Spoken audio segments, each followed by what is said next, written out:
那么今天是咱们年前的最后一幅作品，通过2节课的时间啊把它画完，是一张墨骨画。那么今天晚上和明天晚上2天啊，大家记住时间，改时间了。平时我们是24，对不对？但是由于临近春节了啊，咱们就稍稍往前提了1天。周4的课呢改到了周3晚上，就是明天的晚上。所以啊，咱们用今天晚上一晚上，明天晚上一晚上把这张画完。那么这幅作品是田世光的啊，田世光的。那么田世光的这幅作品，大家看啊，非常的雅致，对不对？虽然这个题材，比如柿子这样题材被很多画家都画过啊，有些这个画的也还比较俗气，但是田世光这个画的非常的雅致，对不对？那么这个鸟啊是叫做太平鸟，也叫做13姊妹啊。它有为什么叫13姊妹呢？因为它这个翅膀上的这个红点啊有13个小红点儿，它还有另外一种呢13个小黄点，有2种啊，这种鸟有2种，所以啊叫13姊妹，也称太平鸟。那么加上这个柿子啊，老师给它取了个名啊，太平盛世，也是对于新年的一种美好的祝愿啊。也是同时呢，也祝福大家这个新年呢，这个事事如意，好吧？好，那么回到画面当中啊，回到画面当中来。首先我们看这个画面的这个9格啊，9宫格，哎，那么井字格，我们看一看。首先这个之字哎出在井字格的上方这条横线的1/3处啊，也就是你的纸张的1/3处。那么说到纸张啊，大家要注意了啊。有的同学改变了尺寸啊，你尽量可以是同比例的放大或者缩小，你不要轻易改变尺寸，你画不好啊。改变了之后你画不好。你比如说上节课的墨骨有是长方形的，也是这样的卡纸，有同学改成一个方的，改成一个宽的了，方的。那么改了之后，它里边其实需要做的这种变化还是很多的啊。那么大家呢，如果还是按照老师上课讲的那样去画，就画了就不好看，明白吧？所以尽量不要改变它的一个尺寸，你可以同比例啊等比例缩小或者放大，但不要轻易的尝试去改变它，好吧？那么我们继续看这2只鸟啊，首先，哎，枝子从1/3地方垂下来，垂到几乎是一个中线的地方，对吧？一个粗枝，上面一根枝子呢在1/3线上方，然后站着这只鸟，正好是在纵向的1/3这条线上面啊，所以这只鸟的位置大概在这儿。另外一只鸟的位置在这边1/3，左1/3的纵线上面，并且是在1/3的横线上面啊，正好踩到了一个中心点。2只鸟要一高一低，要错落啊。因为这两个点是画面的一个，这2个点还有下面2个点是画面的一个中心点啊。中心点的位置，那么重要的物体如果都很重要，那么你就得错开，不要平行，不要太直了啊，形成一条直线。那么下面你看看下面这个柿子啊，垂下来这个柿子，对吧？也很重要。那么它正好是踩到了这个1/3点的地方，就是9宫格啊，这4个点啊，画面画眼的地方啊。那么这边的这个柿子正好也是出枝的地方，对吧？我们说纸的边缘1/3处是出枝的地方，哎，也可以画一些重要的地方。那么这都是一些构图的一些规律啊，你要把它理解并且掌握好，好吧？好，那么下面呢，我们来画一下这幅作品啊。首先呢，那么我肯定是从这只鸟开始了啊，我从上面这只鸟开始，或者从这边这只鸟开始。当然，我从上面啊，纵向1/3，你大致标一下啊，这个枝子1/3处，那么66厘米啊，那么一拃是20厘米啊，20厘米左右啊，差不多就在这一块偏下一点。那么是这个枝子啊，然后这个小鸟上面是在这个枝子，然后小鸟呢就在这一块，可以确定下来。那么说到画小鸟，我再给大家解析一下吧啊，咱们先解析一下好吧，给大家讲解一下。好多同学呢可能拿不准啊，可以用仿古啊，我这就是仿古的嘛。哎，首先我们把小鸟的一个结构，那么小鸟啊，它整个是一个卵形，那么这只小鸟你完全可以把它看成一个卵形啊。你看身体部分注意它的长度啊，不要画太长，对吧？那么我所画的正好是到哪儿呢？到这个树枝这个地方，一个卵形，脑袋是吧？又是一个卵形啊，又一个卵形，两个卵形的这种交接啊，交接。那么脑袋中间就是嘴巴啊，嘴巴。你看，它是这样的一个动态啊，是嘴巴3根线啊，嘴巴的3根线要注意。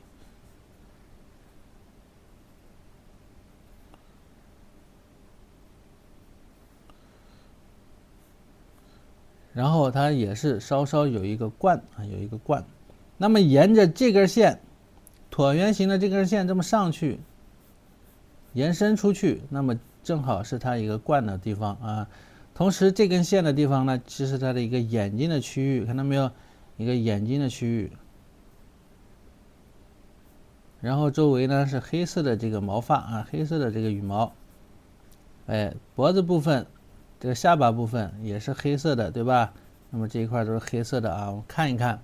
那么整个这个脑袋的感觉呢就出来了啊，该是涂黑的有涂黑，对吧？好，那么出来之后，这是它的一个腹部的一个中线啊，腹部呢它是有一个中线的嘛。那么到这儿之后，就是衔接的是它的一个背部啊，后背，看到没有？后背。后背部分，后背比较窄，哎，露得出来的比较少。好了，那么整个下来就是这样的一个感觉，对吧？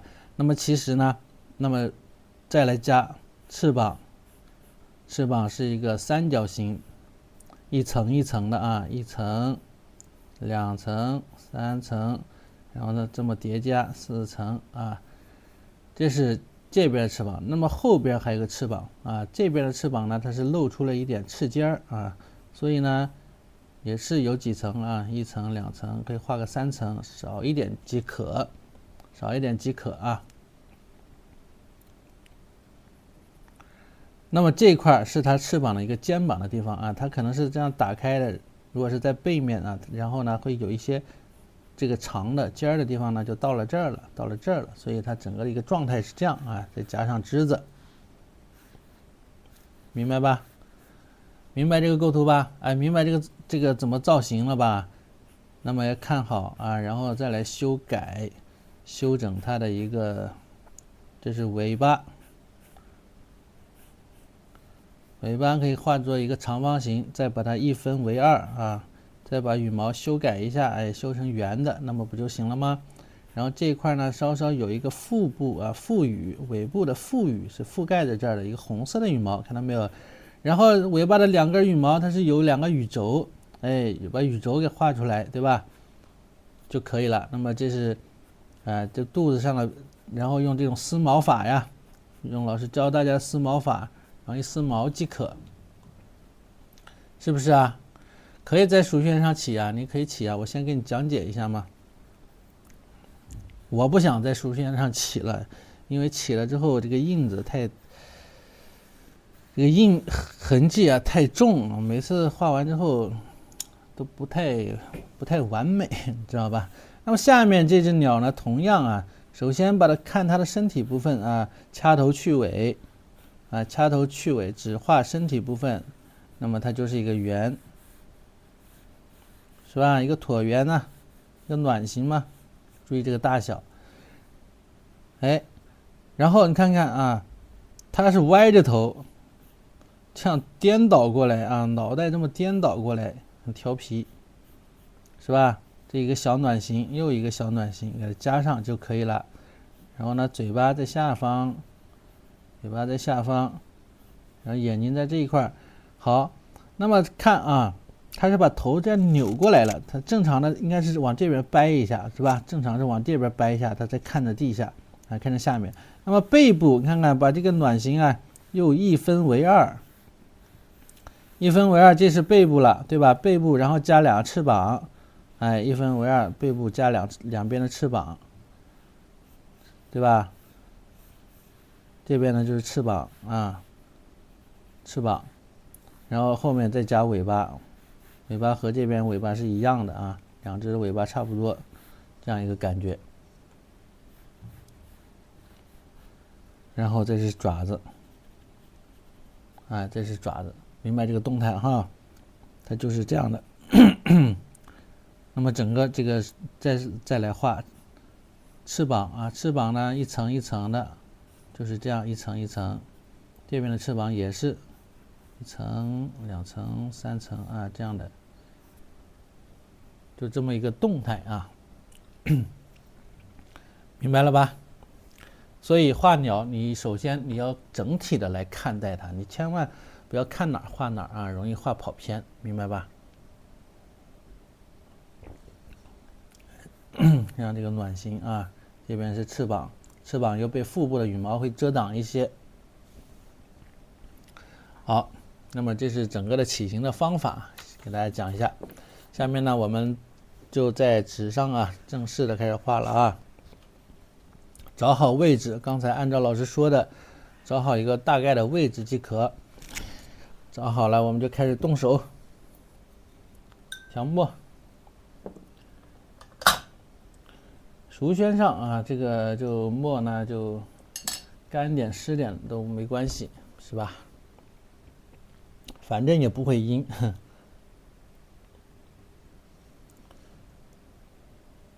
那么在现在正式上稿，我就不会像这样的给大家画圆了啊。这个圆呢，我是不在上面画了，这样画呢，到时候覆盖起来很费劲，因为它的颜色比较浅，几乎是盖不住了。我就直接画了啊，因为该讲的我在这上面给大家讲过了。是卡纸对的。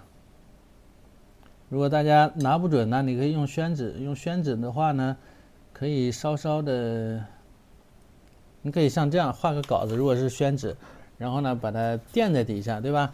哎，把它印在底下，那么就能看清一点。然后这样描着画也可以。因为直接这个起形会比较难一点啊，难度系数比较高。找好位置，在右边1/3这根线上面啊，它这只鸟，哎，不要画的太大啊，千万不要画太大了，因为咱们的尺寸呢是比较小的这么一个尺寸。从嘴巴开始啊。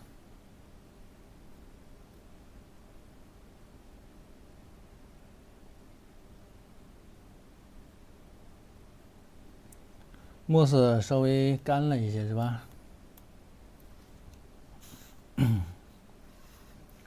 墨色稍微重一点啊，浅了，加重一点。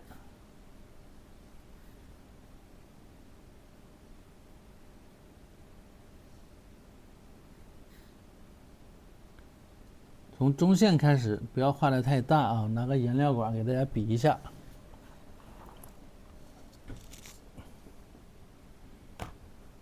比一下啊，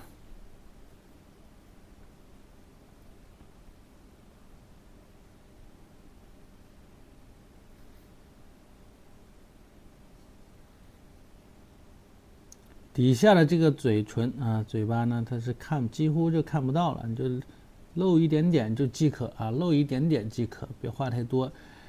眼睛在这个的眼角的上方啊，眼角的上方。比较倾斜，它是向下看的，所以它整个的这个感觉你要画出来啊，它是向下的这么一个感觉啊。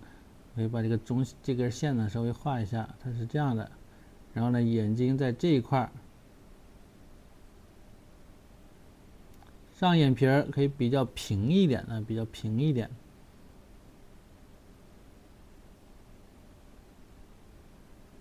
下眼皮儿啊。然后眼珠留一点高光啊，留一点高光，整个的感觉呢就类似于这样啊，类似于这样。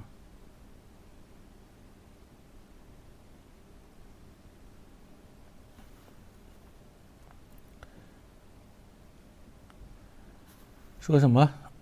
说什么比例啊？这个比例哎呀，就是按这样的卵形去画，你凭感觉好吧？这个比例没法去量，我还得拿个尺子去比嘛，对不对？那这样吧，我用这个赭石，淡淡的赭石色吧。要培养自己的这个视觉这种准度啊，视觉准度，别动不动就是几比几，几比几，不可能所有画画都去那么量。你就是通过这种整体的卵形的大概的这种视觉感受，来分出这个来啊，分出来。总是想着几比几，几比几，我告诉你几比几，你都画不准啊。好多就是这样的，好多同学都是这样的，说了几比几还是画不准，没有用啊。所以啊，几比几都没用，要培养自己的视觉感受。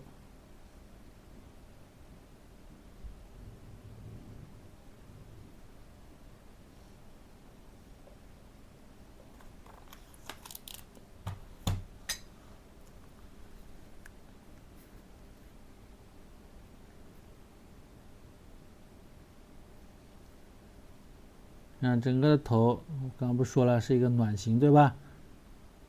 你先不要看那个冠啊，先不要看冠。那么大概就是这么个卵形，看到没有？是吧？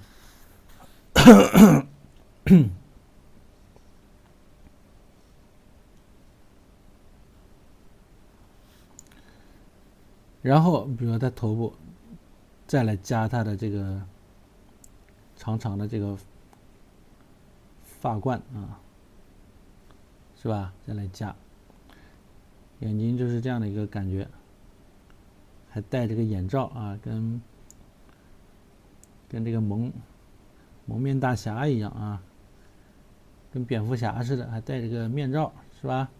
好啦，那么整个底下身体部分呢，又是一个椭圆，要有距离，与头部呢有一定的距离。然后这边这么穿过来是到哪儿呢？到这个高点的地方，在眼睛的上方这一块，就是它的冠相接的地方，对吧？高一点，因为它整个是一个卵形嘛。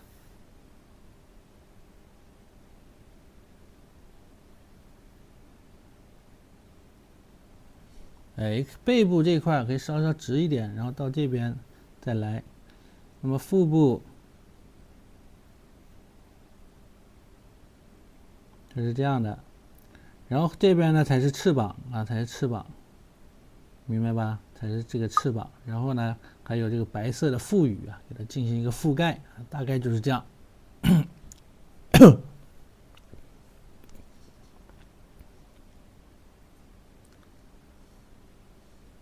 看到没有？大致啊就是这样一个感觉啊，大致就是这样一个感觉。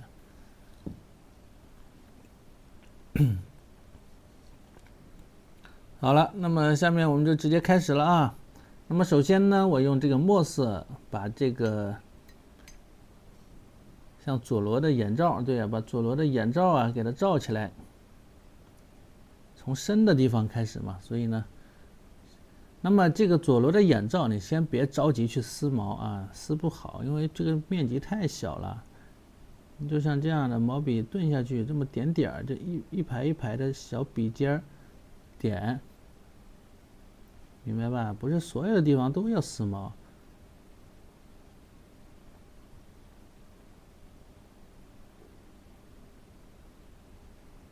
你看，毛笔小笔尖儿这么点到上方了，换一个方向，换一个角度。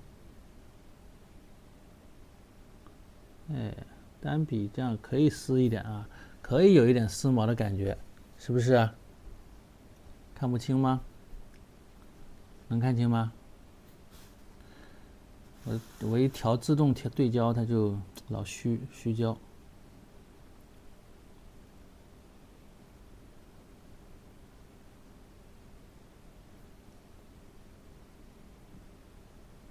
看到没有？现在可以吧？就这样轻轻的这样画出来，它的这个不就有了吗？好啊，然后下面的这个也是啊，放太大了。下面这一块同样也是按照这个方法啊，按照这个方法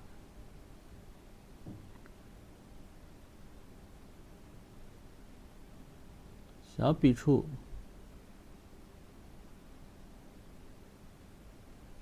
慢一点啊，慢一点。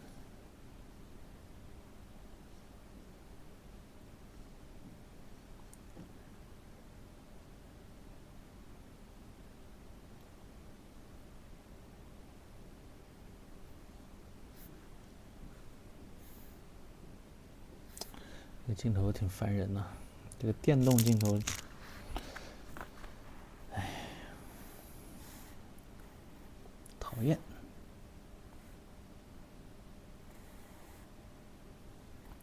可以稍稍劈开一点，看到没有？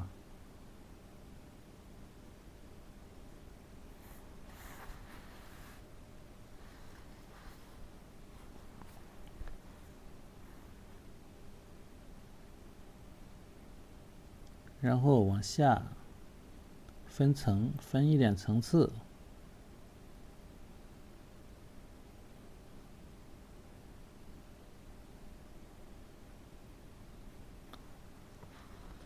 看到没有？可以了啊，这样就行了。哎，嘴巴呢，回头去染一下就行，包括这个下面都可以染一下就可以了啊，染一下就可以了。放个深色的东西，它不是不是深色不深色的东西，因为我这个是一个叫什么光圈比较大的一个镜头啊，这是一个。当时我是问了人家，我说我要画画直播，然后可能要拉近距离，要看得比较详细，然后就给我推荐了一个这么景深比较深的这么个镜头。那么这个镜头是可以拉得很近，但是同时有一个毛病就是什么？就是它拉近之后，它容易虚化背景。只要我手往上一放，它就容易虚化背景啊。就还不如弄个傻瓜的这种定焦的镜头。好，那么下面呢这一块呢暂时这样了啊，暂时这样。现在我们要把这个头顶部分给它画出来。赭石啊，用赭石，没有美颜啊，我把美颜关了，没有美颜。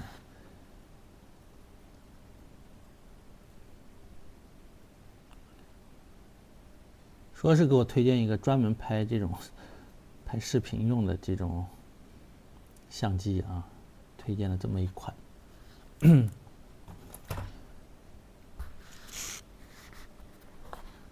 我用的是这个索尼的一款，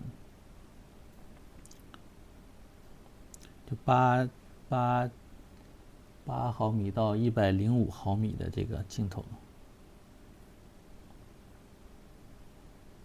你先可以呢平图也可以啊，先直接平图照一遍也可以啊，先不着急啊，咱们先不着急撕毛啊，先不要着急撕毛。对，它就如果我调自动对焦，它就拉近了就跑焦，就是这样。如果调手动对焦的话，我每回都得手动来，我又不想老手动。先呢可以淡一点的这个赭石，我们先把它的轮廓感呢给它画出来。好，到下面之后，到旁边之后画一半了，我就笔上又沾了一点水，沾了一点水，我就要把它的这个颜色降低一点，沾了一点水，然后在碟子里调一下，降低一点，明白吧？颜色浅一点。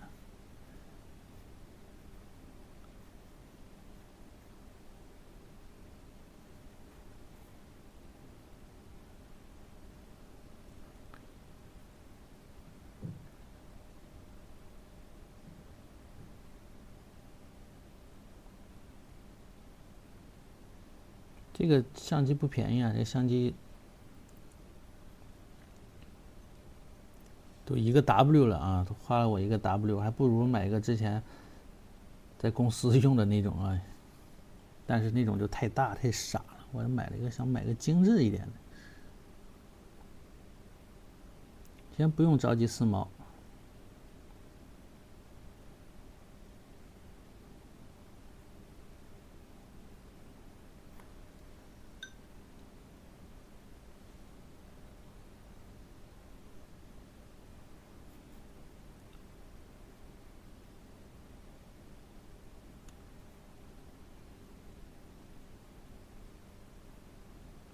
好，你看到没有？就背部这块又有一点这个赭石色啊，又有一点赭石色，所以呢，沿着这个外轮廓啊，那么采用这种点的方法，一定要采用看这样点的时候，不要点太齐，这边呢不要点太齐，故意留一点缝。为什么呢？它是被这个腹部羽毛啊，它会对它有一个覆盖，有一个遮挡，明白吧？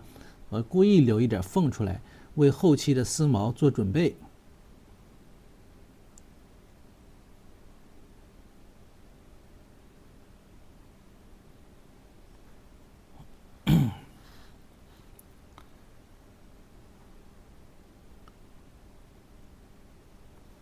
对吧？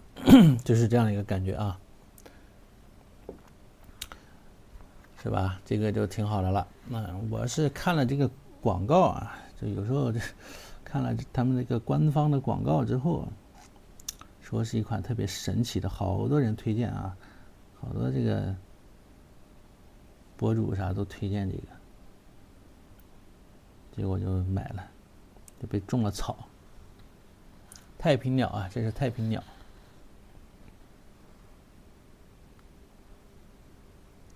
好，紧接着下来啊，我们就把这个翅膀啊这一块要画一画啊，把翅膀画一画。那么现在你可以啊，也可以先把这个树枝给它画出来。你要没把握，你可以先画树枝，再来画这个翅膀，因为它对它有个遮挡，明白吧？你要有把握，你就直接勾了啊，直接勾了。我不知道大家有没有把握，有没有把握？没有把握，那么我们就先一起来勾一下，好不好？先把这个树枝啊画一下啊。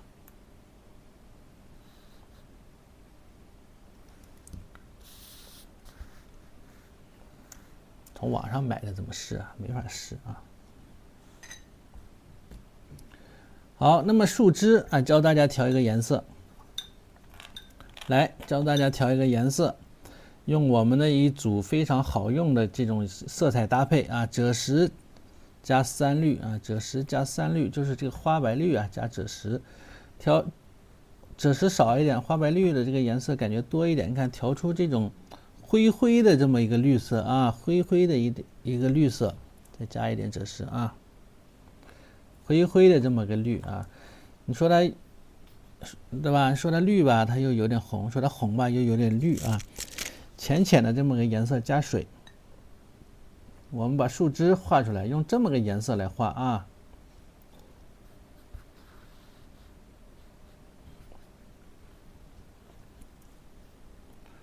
哎呦，菊妹来了，谢谢菊妹啊！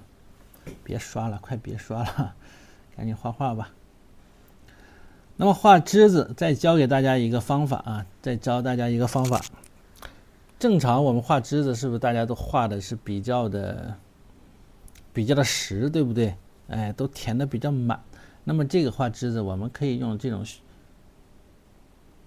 流水线的方式啊，流水线的方式。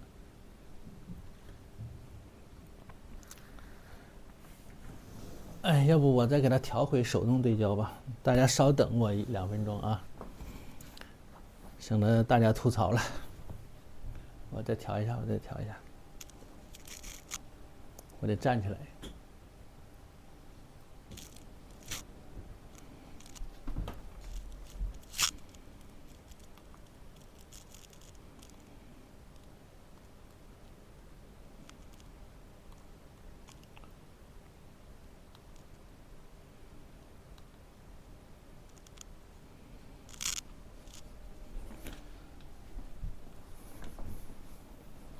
等一下啊，就是三绿啊加这个赭石啊，调色板就三绿加赭石，调出一种灰绿的一种状态啊。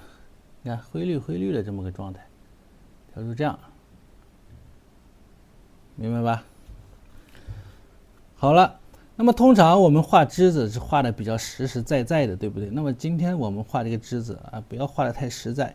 那么注意这个枝子，它是被腹部的羽毛啊稍稍把它盖住一点点，所以它往上去一点。那么画这种枝子，可以通过这种色块的方式啊，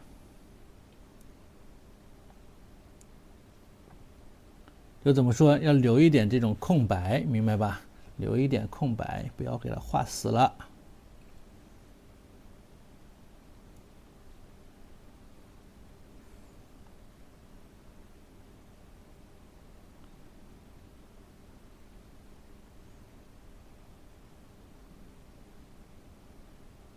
哎，留一点，你看，我直接用这种色块的方法来表现它啊，有地方留一些空隙，留一点空隙。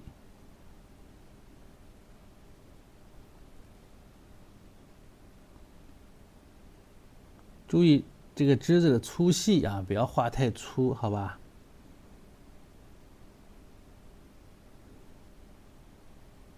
留出这种空白的地方呢，表现什么呢？表现它的上面的这种坑坑洼洼的，对吧？肌理。水头大一些啊，水头不要太小。你看老师水头积的比较多，对不对啊？退不了了，都上多长时间课了还退？我刚拿来没上课，我也不知道啊，我没用过。回头我再买一个新的吧。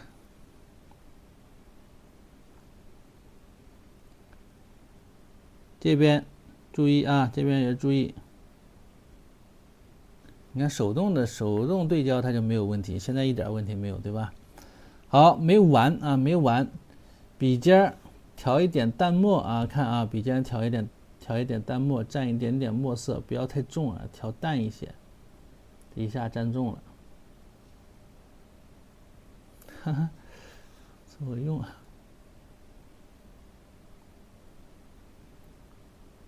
哎，你看看啊，有些里边点一些淡墨，千万要淡墨。再说一遍，淡墨，淡墨，淡墨啊！像这样的，你看这个墨色就比较淡，看到没有？撞一下色，那么像这样转折的地方，哎，我可以多撞一些，对吧？里边的凹凸不平的地方，哎，再多撞一点。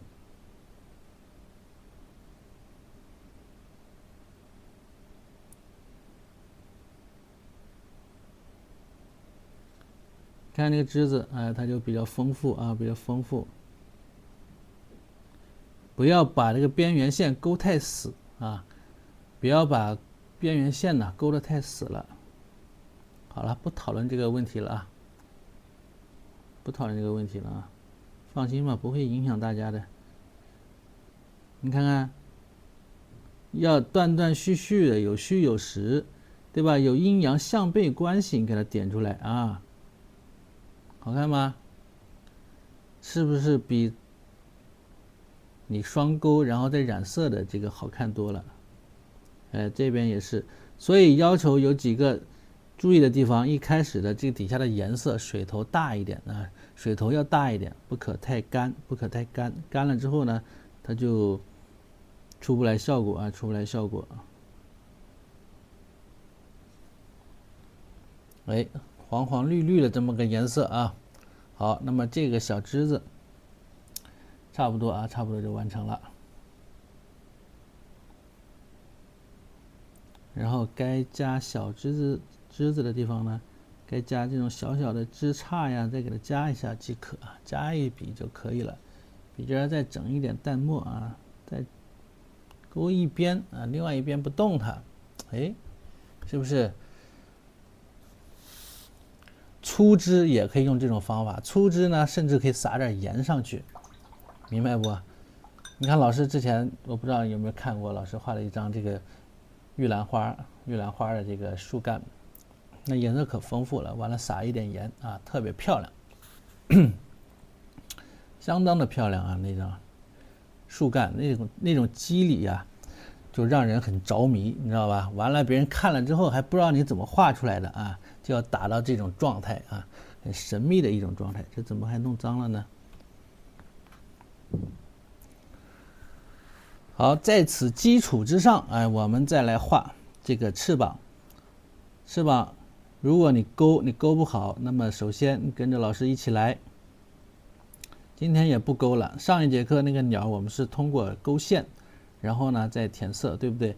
那么今天我们也不勾了，好吧？我怕好多同学勾它勾不好，直接采用类似于写意的这种方式，墨色不要太重啊，可以淡墨稍微湿润一些。你看，那么通过这种块面，但是要注意什么？注意留白啊，注意留白。通过这种块面把这个层次给它找出来。你看现在是能看出来是2层翅膀，对不对？好，下面同样啊，那么我现在用的是一个淡墨啊，它其实是有一点偏紫的这么一个颜色。上面覆盖的，那么下面覆盖的呢，同样如此。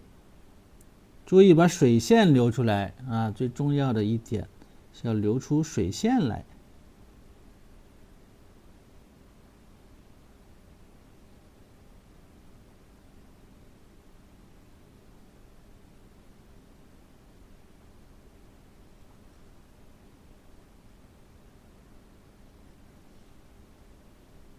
那么这是一种纯的墨骨的画法了，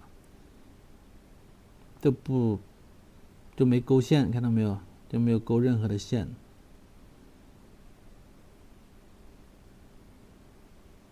如果你再熟练的话啊，我现在是教大家这个步骤。如果再熟练的话，直接该深的地方深，就是该重墨的地方直接用重墨了。比如说底下这几根啊，该重墨的地方，我又不来来回回画好几遍了，这样我得画好几遍，对吧？我刚才就直接重墨这么一画，或者现在把这个墨再撞进去，对吧？他不是说这块要重一些吗？对不对？然后到边上要浅一点，对不对？那么趁着没有干，直接采用一个撞色。这边呢稍微轻一点啊，墨色淡一点啊。所以技法要灵活多变的使用啊，千万不要拘泥了啊，拘泥于老师说的一种方法，这样是不是有染的感觉了？是不是？是不是有有染的这种感觉？之前没有染的感觉，对吧？它比你染，它更能出现这种由深到浅的变化啊。对呀，墨骨画啊，这是墨骨画。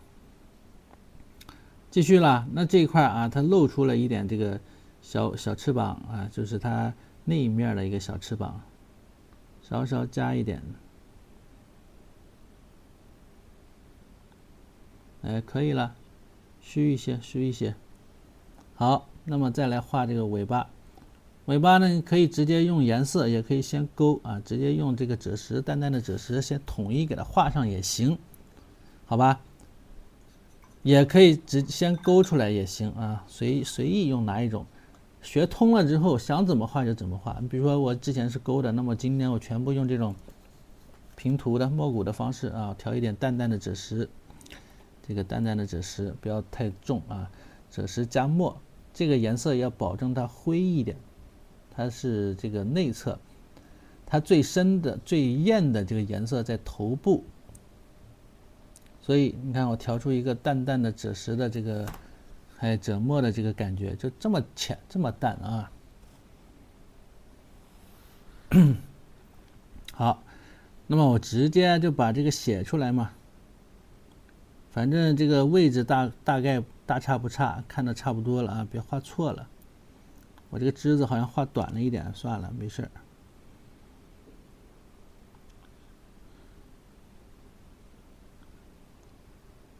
哎，一片尾羽啊，一片，再来一片，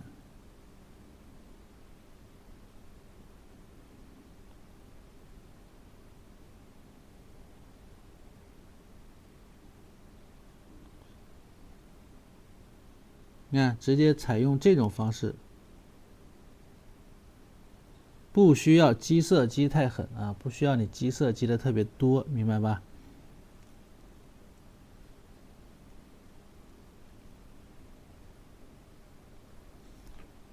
画出来。那么整个最浅的部分就是肚子的部分，对吧？我们给它留出来了啊，给它留出来了。一会儿披笔撕毛啊，进行一个撕毛即可，简单吧？是不是？就是说这个技法的东西啊，你只要学明白、学通了之后，其实好多你就是想怎么画就怎么画了啊，不需要啊一板一眼的，非得那样画那样画啊。随便随心所欲啊，随心所欲的想玩，想怎么玩怎么玩啊，想怎么玩怎么玩。小鸟有点胖了，就是这个翅膀啊这一块啊，再往前去一去，哎，再往前去一去，包括这边，就回头再把这个肚子这一块啊稍微再照一下啊，照一下。好，那同样用这个颜色啊，这个颜色。淡淡的这个颜色，撕一点毛，加一点墨，披笔撕毛啊，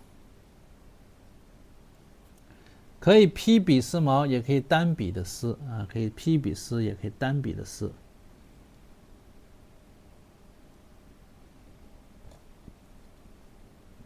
一般披笔撕毛用在什么地方比较多？用在生宣上，因为在熟宣上披笔的时候，它比较湿的话，它就是一片一片的，它看不出来。你看现在画的看不出来，那么我就单笔撕吧。啊，今天再来演示一个单笔撕毛，以前老是演示这种披笔撕毛，那么要调一个淡墨，加上刚才的这个赭石的颜色啊，我稍微调重一点，不然你看不到，太浅了啊。现在不然大家都看不见，对吧？那么单笔撕毛要注意什么？注意分组啊。看到没有？要注意分组。腹部就是这个肚子这一块，它这个最深啊，最深，所以呢，撕的时候我就撕的重一点的，撕的重一点。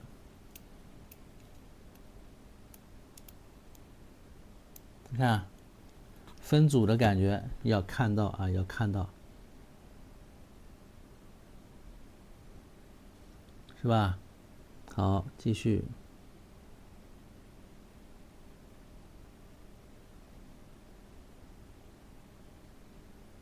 那么这是分组披笔撕毛啊，这么一个技法，同时要围绕着它的一个身体结构啊，这进行旋转。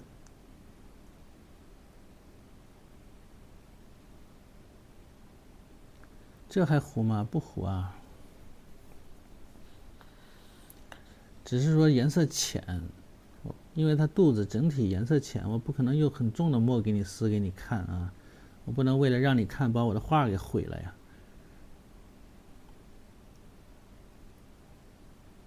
是吧？就是这样的一个感觉啊，你也可以披笔撕啊，完全也可以披笔撕，也可以，随意啊，随意，只要最终的效果能达到就可以了。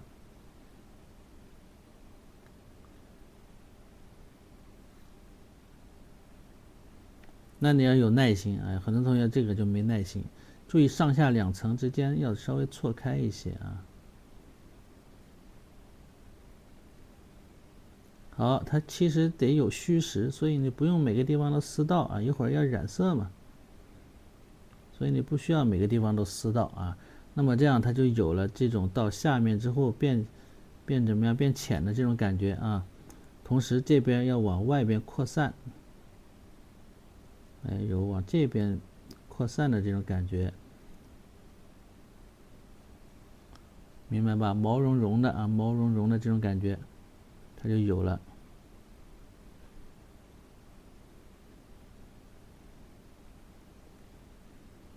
到底下了是主要是边缘呢，主要是边缘，要怎么样？要分出这个边缘的感觉来。来看到这儿，更是啊，更是要有。你比如到这儿，它是这个长的这个腹部的羽毛啊，腹羽，给它有一个遮挡，有一个遮盖。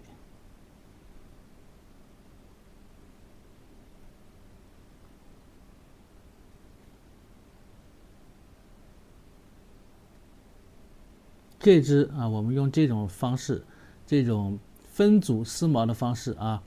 那么下一支我们用披笔丝毛的方式，我再给大家演示一下，就不同的这种效果，你看一看，给大家看一看啊。两种方式呢，它的这个效果啊会不一样啊，不大一样。都给你们展示一下，好吧？其实最重要的就是练习一手你自己擅长的这个方法即可，不需要非得每一种都会啊。哎，整个的这个腹部到底下松一点啊，松一点，不要太密了。那么同样上面的部分我们还可以怎么样？再来一遍，再来一遍，或者我现在换了一支小号的这个毛笔，你看小号的毛笔现在只有3、4根哈。披笔撕一下，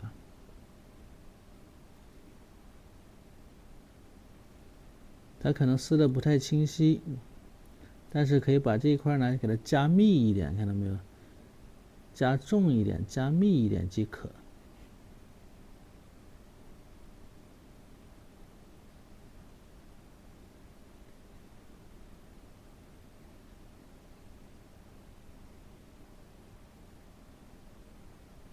哎，这种虚实深浅变化它就有了啊，就有了，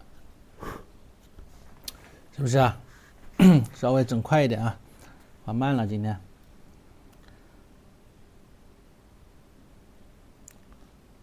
继续啊，嘴部给它染一下，淡墨先上一点，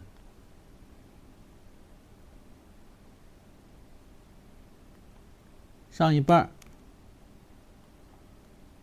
上一半啊，不要上的太过，往上面呢就一笔带过就可以了，或者拿个小毛笔呀，稍稍染一点点呢。这是软卡，我这用的是软卡，不是硬卡。是软卡啊，这属于软卡还是属于硬卡？这好像属于，这可能属于硬卡了，不，这属于软卡。对，卡纸我平常用的少，这属于软卡，硬卡硬邦邦的，掰都掰不掉。对，软卡说错了。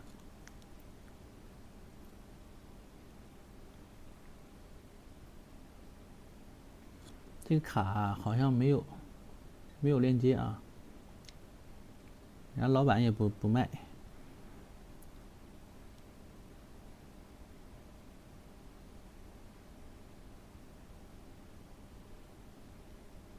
哎，再来一遍看看。小眼罩，稍稍丝毛，注意向上倾斜的，看，倾斜的错落一点，哎，就有这种打开的感觉了，羽毛劈叉的感觉啊。是吧？有了吧？就有了啊，很明显。好了，继续。这讲的太详细了，耽误时间啊。今天又得3个点了，估计。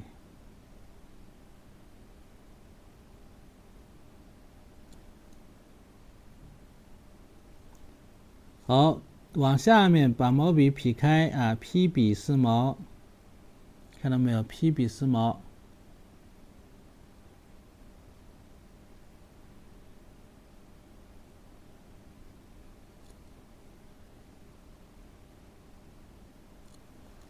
是不是啊？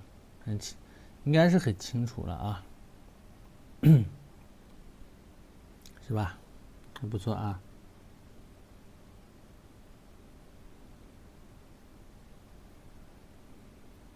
好，那么下面我们再来这个赭石啊。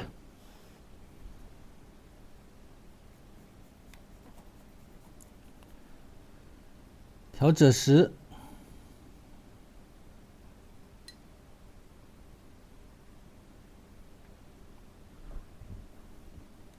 首先前面头部前面，你也可以采用这种单笔一笔小笔排列到一块儿，看到没有？不要撕，不好撕，哎，不要撕，然后再往后去了，开始单根单根的这么撕，你看到没有？单根单根的这么画，哎，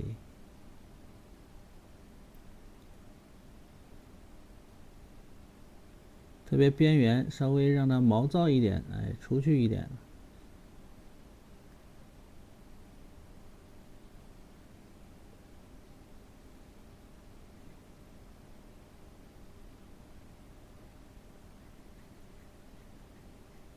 长一点的后面啊，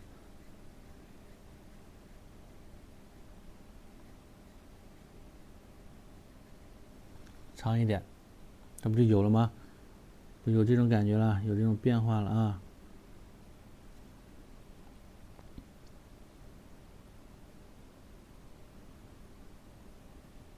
笔尖再来一点这个赭石啊，再来一点纯纯的赭石。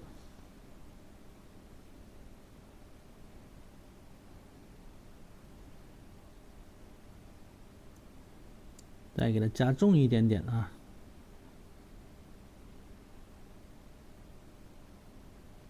可以等它干啊，也可以呢趁湿。我这是没有等它干，你可以等它干。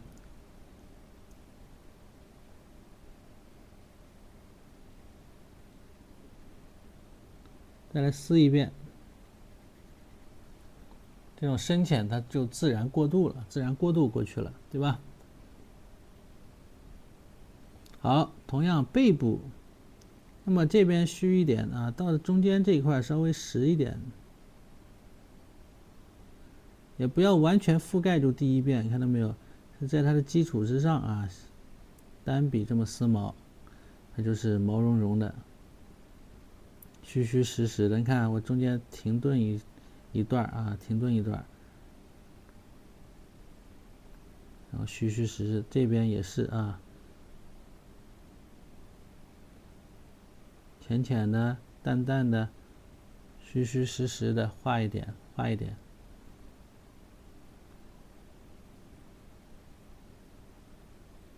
画一点，然后再用淡淡的这个赭石色啊。啊，不用，还继续用这个颜色，把脸呢，小脸儿给它开一下啊，开个脸。那么这块的羽毛，注意它的一个方向性，它的一个方向也很重要，它有点向上啊，往上去，可以单笔，也可以批笔，哎，向上挑着。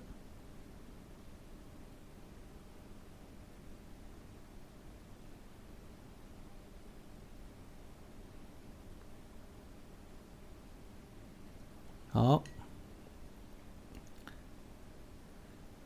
前面啊，前面的地方再用这个重一点的赭石啊，再加一加，哎，再加几笔，勒它一下啊，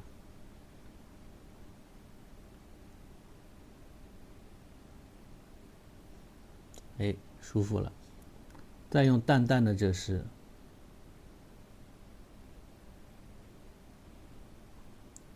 淡淡的赭石，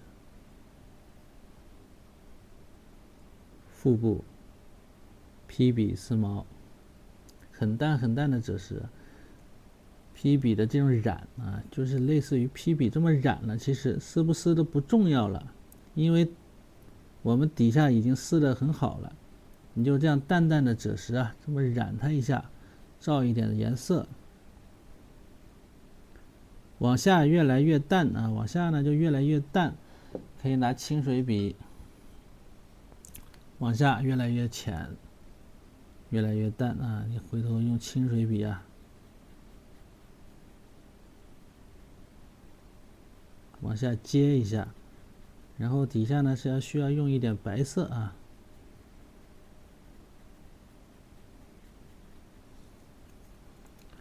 来，清水笔干一点的清水笔接一接，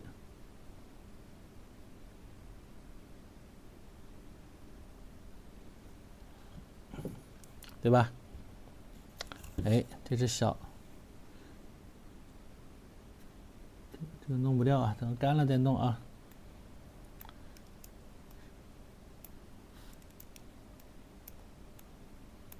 是吧？现在这只小胖鸟，胖乎乎的，对不对？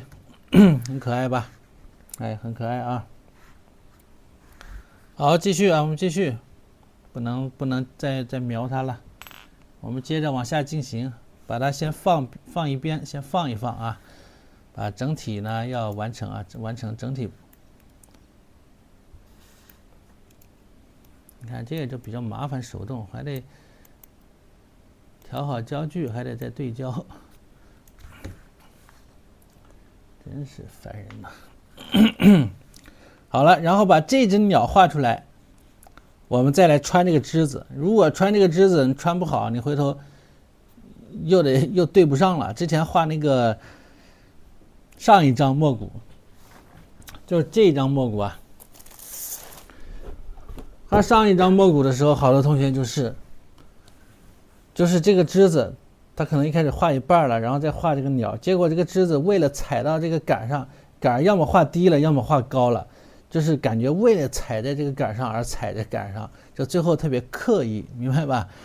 特别的就不好啊，画的就有的同学就是这块就没整好，所以我们这次啊，先把这个鸟给画一画，先把鸟画一画。哎，当然我是预计啊，用这个正好这个卡纸画四张这个墨骨啊，画出4个调平来啊，画出4个调平来。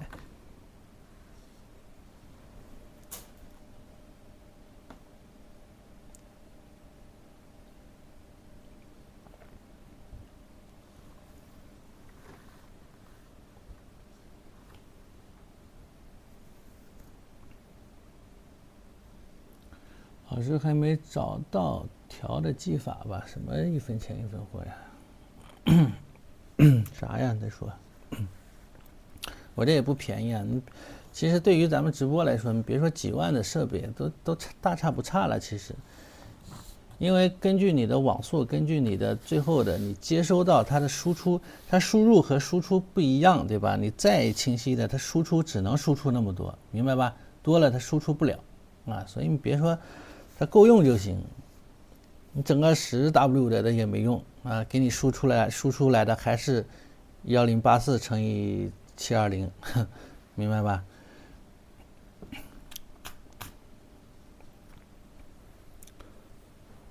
好，那么我们来画这个小鸟啊，画这个小鸟。就是我不太会用这些东西而已啊，不会调。也没时间学，纸没有啊，纸没有，纸这个老板他不，我问他了，我说需要带货吗？人家说不需要，我是某宝买的，不知道吧？然后都这么说了，我还能怎么办呢？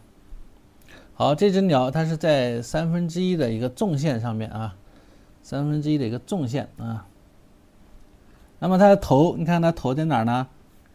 在这个尾巴的下方这一点啊，嘴巴这一块是不是？那么这一只你可以倒过来画，你可以把纸转一下，倒过来画啊，这样画有点难画，说实话有点难度啊。你可以转过来啊，你可以转过来，没事啊，可以转过来。好，大致找好位置了啊，我要开始了，我要再整点了，谢谢大家啊。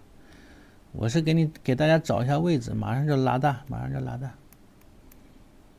拉大，你们又说我虚，又说我镜头不行。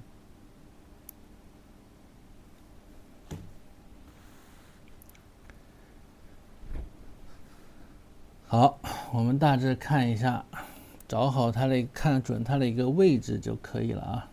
1/3线，对吧？脑袋1/3线偏中间的一个地方。哎，离得不要太远，然后呢也不要太低，大致是这么一个平行关系。哎，开始吧。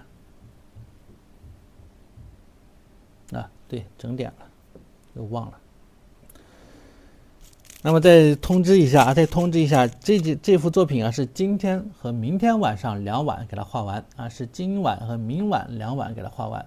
本来是周4晚上的课呢，调至明天晚上啊。为了给大家腾出时间啊，要马上春节了啊，所以腾出一天时间来，不然太临近春节了，大家都比较忙，对吧？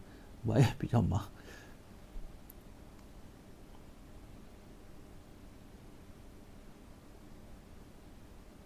从眼睛那倒过来了啊，这是一只倒着的鸟，那你画的时候要注意了啊，要特别注意。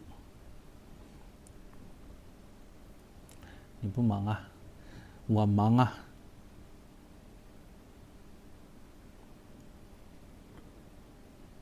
我天天两小孩嗷嗷待哺，特别忙，家里天天弄得乱七八糟的，这边收拾那边就乱了。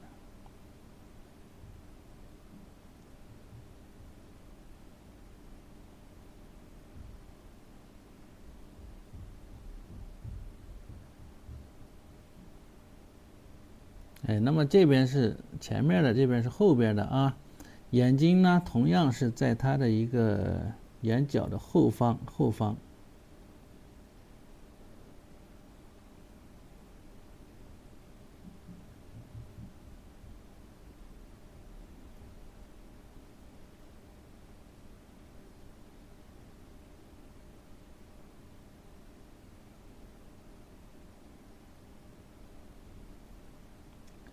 可以把眼珠子点出来啊。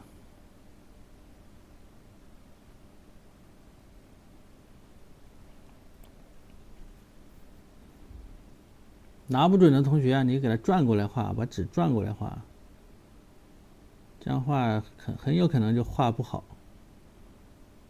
我试一下啊，我也没这么画过啊，试一试。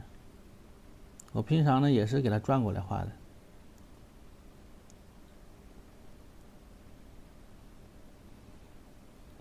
好，我们看一看这个头部，我们同样按照刚才的这个方式啊，我给大家呢，稍微把头啊给圈出来，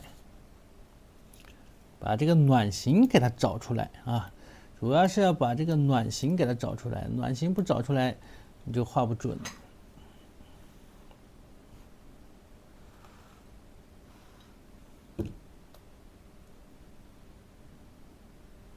用这个淡淡的赭石，可以加一点点墨的这么个颜色啊，给它框出来。好了，感觉啊，这边还得往前去一点。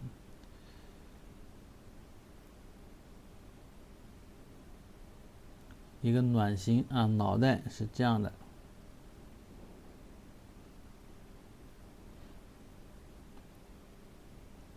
下面有一点起伏，有一点起伏，反正是深色啊，所以没关系。那么整体呢，它是这么一个圈，对吧？整体是这么一个圈啊，圈起来，然后加上它的这个头冠啊，头冠呢比较长，所以呀，它的头冠呢延伸过去是在这儿。然后这是头顶这一部分啊，头顶这一部分，中间呢是它的这个眼罩啊，黑眼罩部分啊，中间是黑眼罩部分。好，那么这个画过来之后，大概我们就知道了啊，大概就知道了。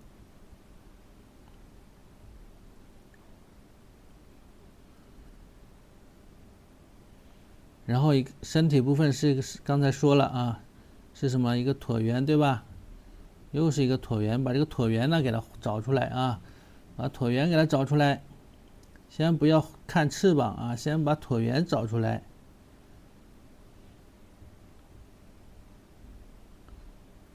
哎，椭圆。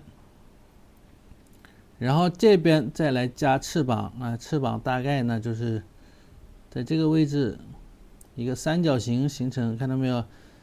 然后这边呢大致啊又是一个翅膀啊，一个三角形啊。然后小肚子它整个形成一个圆啊，整个形成一个椭圆，一个椭圆形啊，卵形。哎，是这么衔接的啊，所以这只鸟的一个动态啊，基本上是这样的一种状态啊，这样一种状态。然后呢，再是尾巴。好了，现在我们细细画来啊，给它细细的画一画。去吧。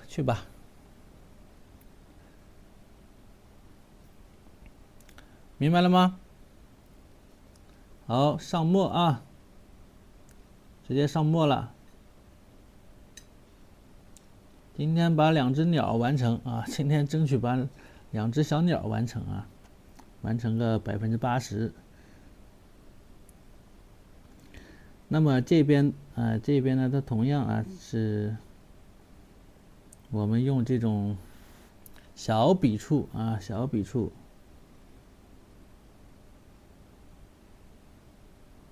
点呢，哎，笔尖儿，墨色不要太干啊，湿润一点，湿润一点，好吧？我这个墨色还是比较湿润的啊。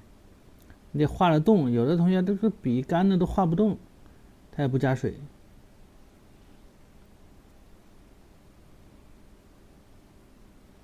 小眼罩，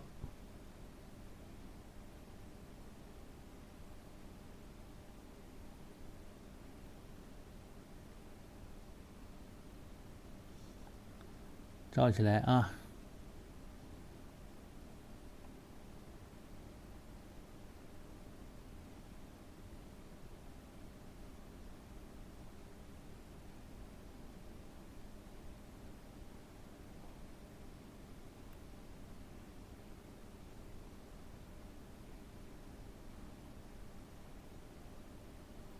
稍微注意点，它是有一点扭动的这个弧度啊，有一点弧度，看到没有？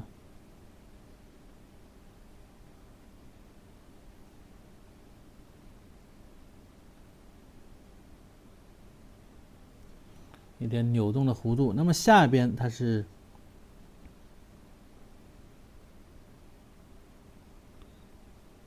接着整个嘴的下半部分。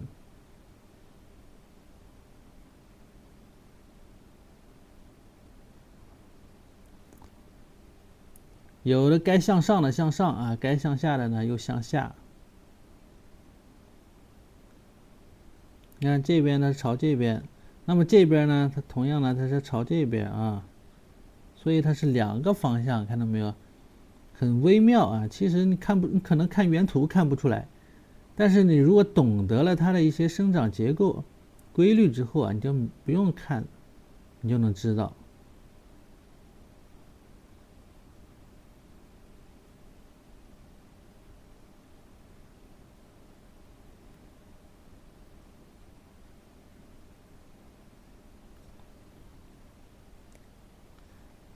哎，然后这是这个脑袋啊，这是脑袋，你看画出来还挺准确，哎，还挺准确。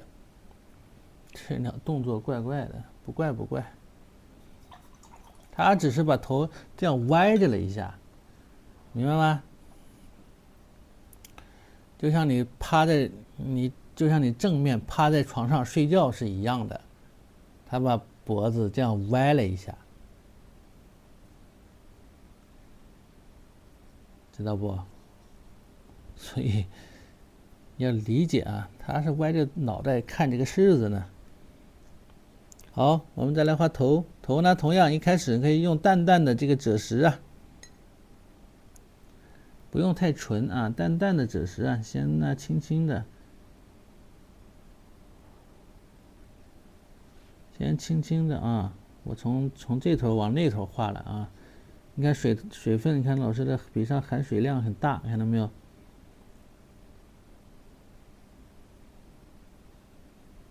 边缘的地方稍稍带一点这种刺毛的感觉。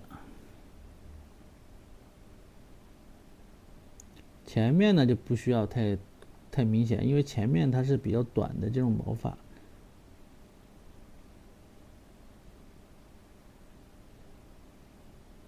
哎，是吧？出来了啊，很简单，很简单。再浅一点，再加点水，浅一点的，把这个嘴巴下面这一块啊，稍稍加一加，看到没有？哎，稍稍加一点点即可，就可以了啊。它和小麻雀的颜色差不了太多。背部那么记住了，那么这一块是头，背部从哪儿开始？从这儿开始，对吧？哎，背部从这儿，你看我把它画出来，从这儿开始，所以这一块撕毛的时候，它要多一点啊，多撕一层，多撕一遍，可以从这边往这边撕，轻一点啊。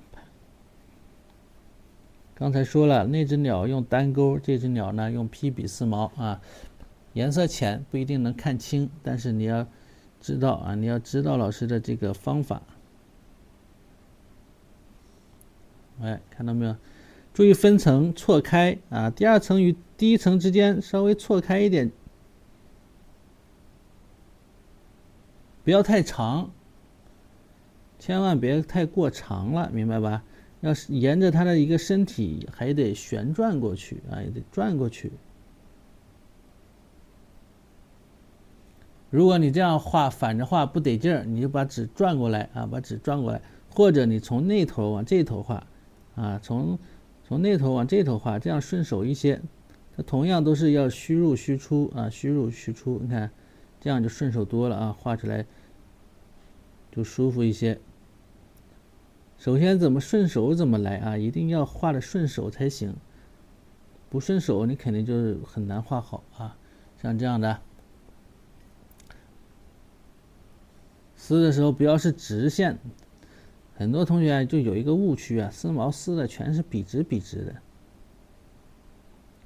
它是这样交错着，一层有一层一层的叠压，明白吧？对小鸟不了解，那么老师为了画小鸟，专门养过小鸟，可以在 iPad 上看啊。血管那么清晰，扎针好扎啊！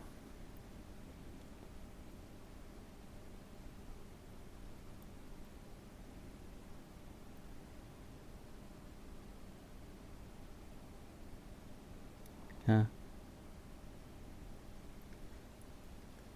那么现在就好多了啊，血管清，说明我设备还可以，你看到没有？没有那么的差劲啊，毕竟也是1W 啊。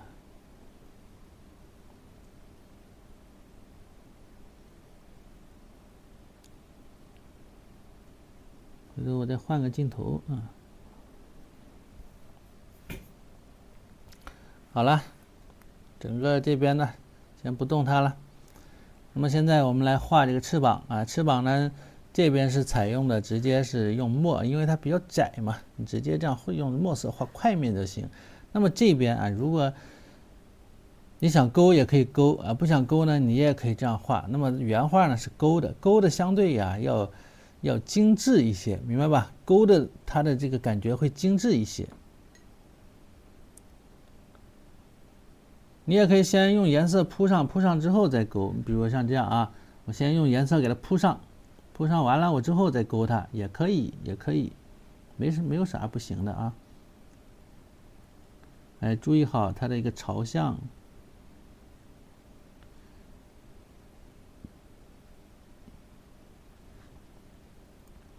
你看，那么这就像画写意画似的，对吧？留好水线就可以了，水线要留好啊，水线不能不留好。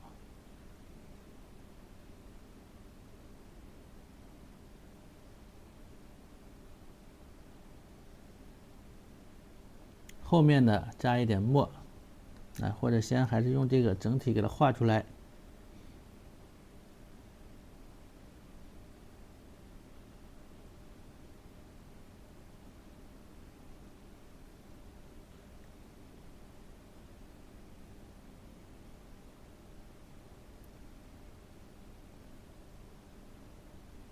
就像这样的小鸟啊，我也不，就我画的多啊，我画的多了之后，我现在想怎么画就能怎么画啊，已经没有套路了，已经不受约束了。你看这样画完，需要墨的地方我再加墨嘛。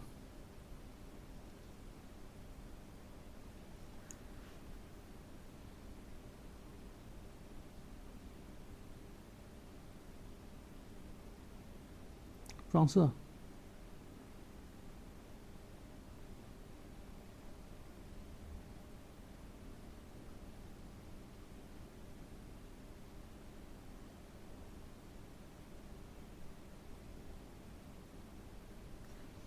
哎，到后面我照样能给它修复的非常好啊，就很简单了已经，明白吧？那继续呢，那边呢同样也是这样啊，同样是这样。所以画画老师把所有的技法都教给你们啊，教给你们，课后你们要进行这种训练啊，训练多了就跟我一样啊，训练多了就能够做到我这种程度，明白吧？我也是画了不断的这么训练嘛，我自己。当然了，大家可能平时没那么多时间啊，我是主要是学习这个专业的啊，上学期间呢有那么多的时间，所有的精力和时间我都用在了画画上面，所以我这个就进步也会比较快一些，会集中在某一段时间会有这种突飞猛进的这种效果。那么大家平时就也是啊，尽量呢能有时间画呀，再画一画。画画再琢磨琢磨，是吧？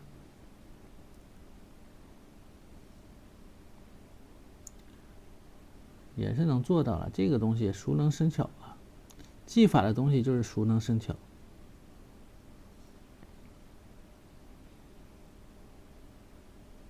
但是格调的东西，那需要什么？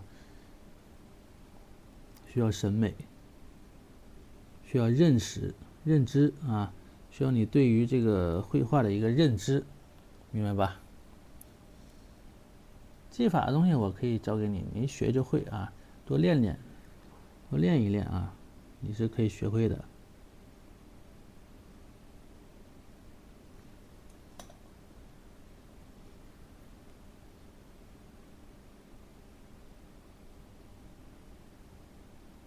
但是同时，老师不希望你们都是一种固定的思维在画画。你像我画这些东西，这些所用的技法都是随心所欲的，对吧？想起一出是一出，我一般都是这样的啊。想起这样画我就这样画，想起那样画我就那样画，或者同样的两只鸟，我通常会为了给大家展示，我会通常会采用两种不同的这种方法和手段，对吧？方法和手段。哟，这个好像画错了耶。完了，这个好像画错误地方了，应该画在这儿啊，应该画这儿。也吹牛吹大了，你看看，一会儿我改一下啊。好，尾巴这个尾巴和那个尾巴不大一样啊，它是中间一根主轴，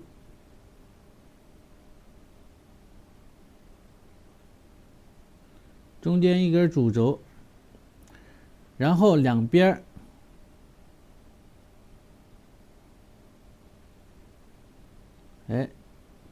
两边再来接这个啊，再来接被挡住的，是吧？它是这样一种感觉。这边呢是灰色的羽毛啊，那么我们把这个翅膀啊往上提一提。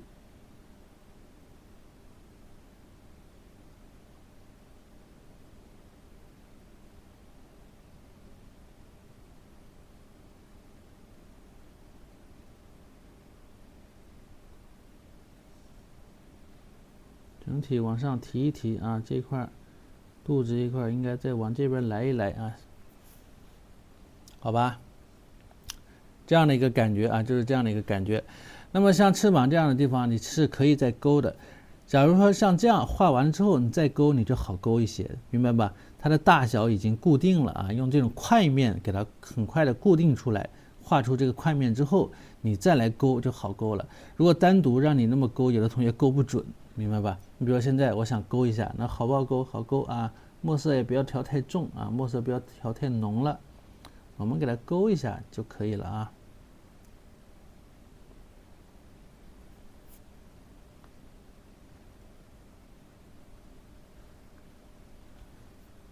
比如说这一块啊，像这一块了，就沿着这个线啊，这么一边一笔，哎，两笔这么一勾，这不就好了吗？这边也是啊，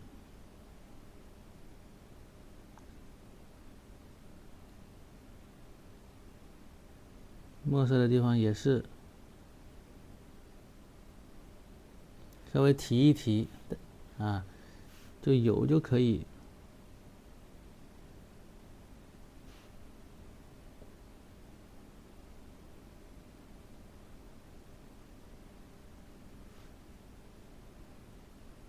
哎，提一下即可啊，是吧？就很简单啊，很简单。好，我们继续呢，把这一块部分啊，背部这一块继续呢，给它再染一染。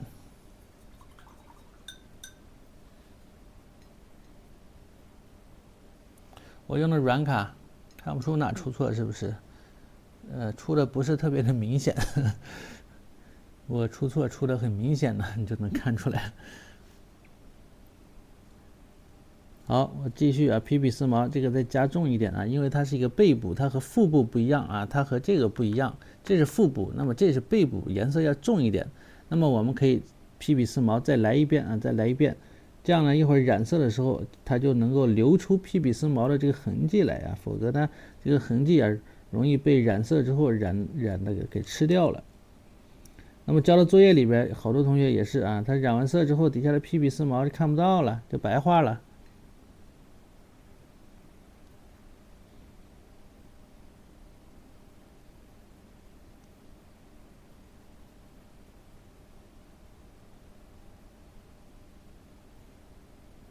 到后面呢就可以不画了，到后面不画，主要是前面这一块加重一些啊，前面这一块呢给它加重一点，这样加重一点。好，那么往这边来啊，腹部同样要皮比丝毛，只是说它浅一些颜色，对吧？那么我们就画一遍啊，皮比丝毛画一遍。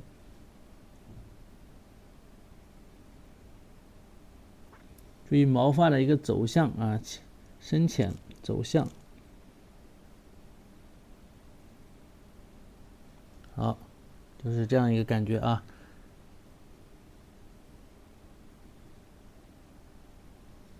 这边要大一点，要大一点。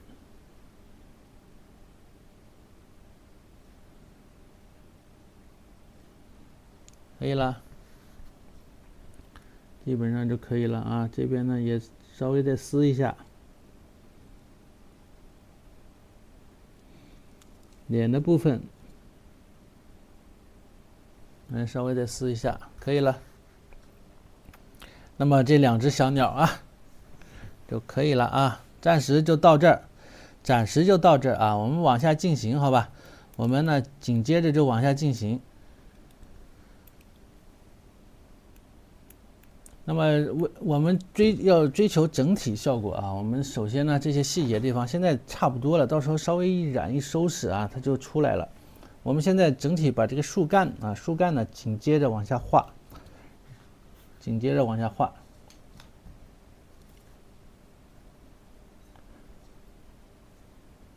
树干是什么颜色？还记不记得三绿调赭石？三绿调赭石这个颜色啊，树干。是吧？这个一看就已经姿态啊，美感已经有了啊，已经有了就好。1个半小时了啊，我们再把这个枝干呢画一画啊。今天枝干画一画，看看呀，然后再把鸟收拾收拾，或者再画2颗柿子。那么整体我们先呢从这个爪子的地方啊，从爪子的地方开始画这个枝子，明白吧？为什么？就怕你接不上啊，就怕大家接不上。那么找好这个位置，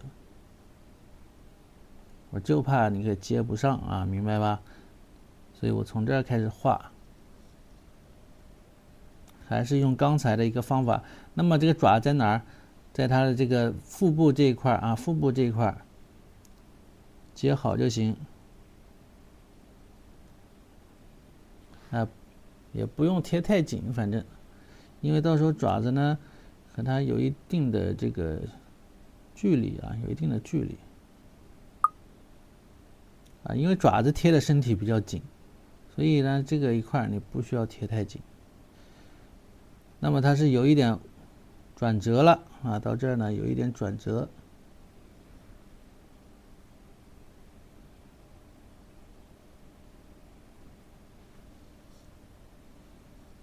通过留白，这种留白你看看很重要，对吧？这种留白呀，留了好啊，很出彩，有特殊的效果。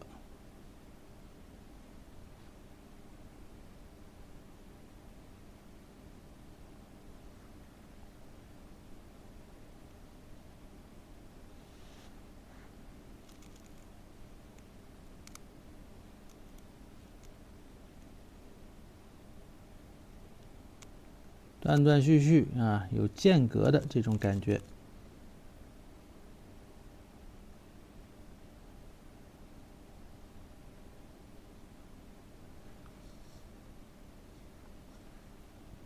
好，这边一个枝出来，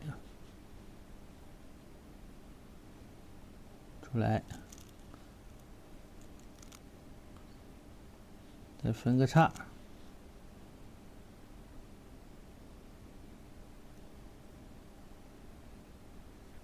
好了，那么紧接着这一段呢，我们再来笔尖调一点淡墨啊，墨淡一点，不要太重啊，淡墨啊。那么像这样的有竖疤的地方，给它加重一点墨色呢，点进去一些。转折的地方，哎，可以点一点，看到没有？可以点一点啊。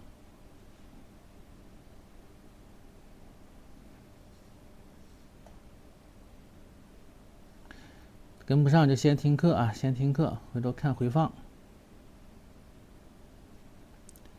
这个肯定跟不上很正常啊，这毕竟呢，咱们的这个实力悬殊在这儿，对吧？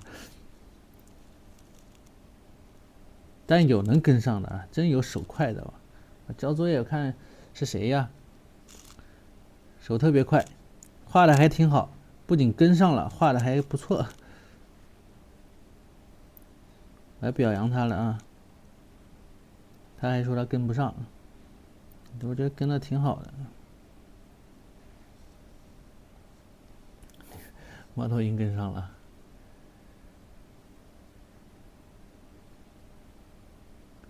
对，我这个课你可以反复听啊，这个技法你可以反复听。这好的东西，你知道，越听啊，就是常看常新啊，每次都有新的感受。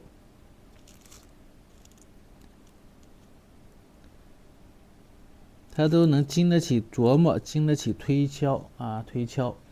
那么有的就是经不起，是吧？很多的东西都经不起推敲，琢磨琢磨，推敲推敲，你就发现有问题。当然得懂，你不懂的话，那也是发现不了。你像这样的技法啊，这样的摸骨，也很难学到啊，在市面上。能学到这个价格也很贵，没有这么实惠的，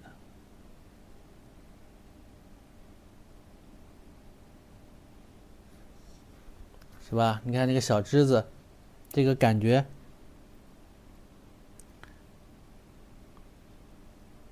既写实又具有艺术性，是不是啊？既写实又具有艺术性啊，一举两得。那么我说了，我是这个课呢，咱们是要工笔改墨骨，那就是工笔改墨骨，对吧？咱们尽量能用墨骨画的东西呢，我都尽量啊，让它以墨骨的这种方式呈现出来。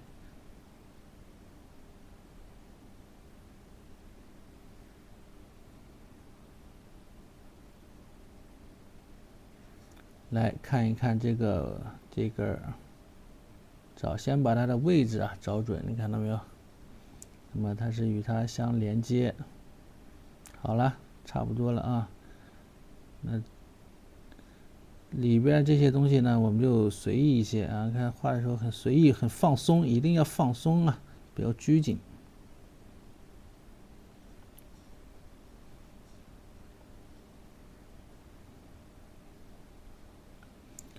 了解丝毛，丝毛已经给大家讲过了啊，怎么丝毛呢？你看课上讲的也很清楚，然后我录这个视频呢，给大家上传的资料学习资料库里边的这个视频里边也讲得很清楚，你去看一看就行了，翻出来看一看啊。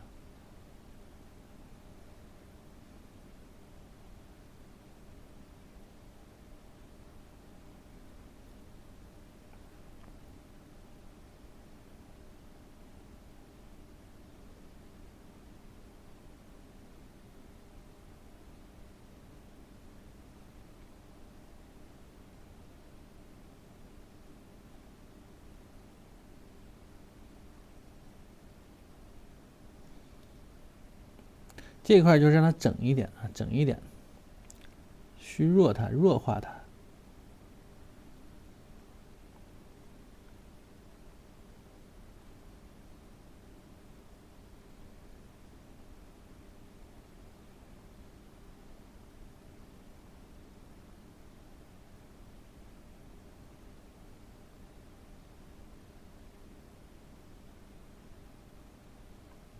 好，别画多了，这边有叶子啊，别画多了，感觉画长了一点点啊。好，那么继续啊，首先这个颜色要积在上面，好不好？不会看呢，一会儿教你啊，一会儿给大家演示一下怎么看这个看资料，得把这个画完啊。这个墨骨呢，就是有一点不能停，写意呢中间想停就停，那墨骨呢？停了之后，有些地方要趁湿画啊，就不能停，不敢停下来。本来想走一波小广告，也不敢走，就是这样啊。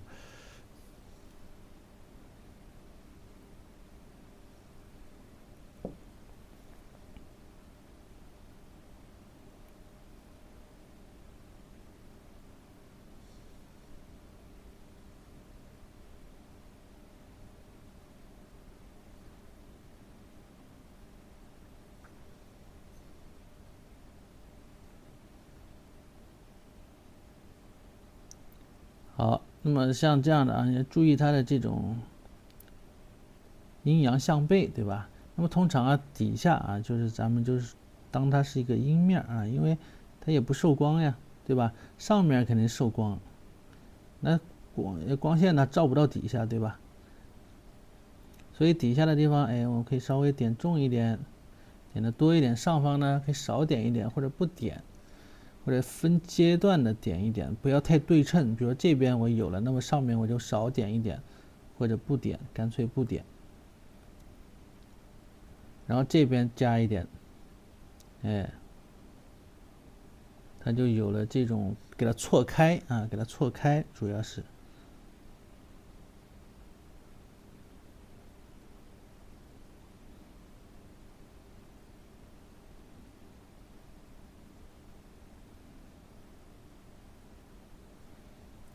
好，就是这样一个感觉啊。那么就是这样一个感觉，你可以再加叶子呀，我把小叶画一画，对吧？就是这样啊。喝口小水。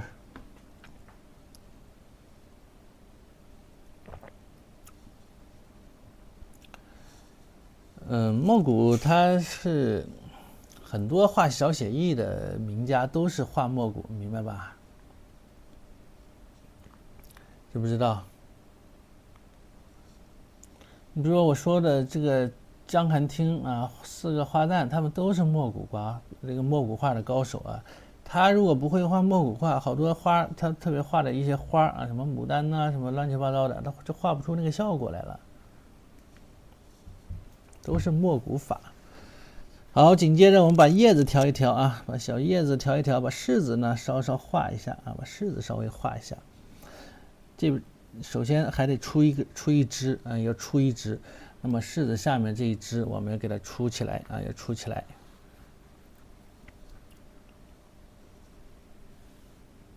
看，在下方一点啊，下方一点的位置。那么这个枝子啊出的时候，我们要注意这种用笔的写意性，同时也要注意写意性。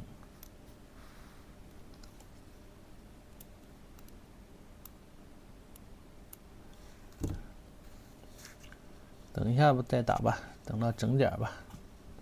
好，不着急啊。打广告不是目的啊，不是目的。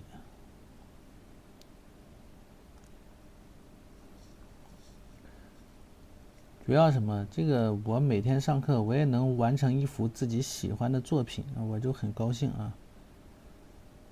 这就比之前在上班的时候，那每回画一样的就没啥意思了。这个每回都不带重样的，就特别带劲啊。画着是很高兴，画完了自己能欣赏半天。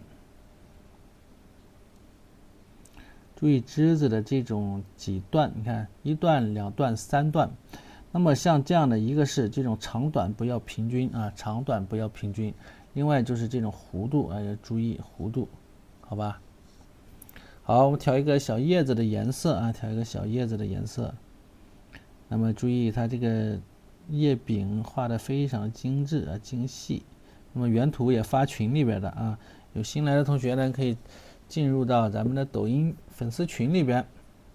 那么图片信息啊都会发在里边啊。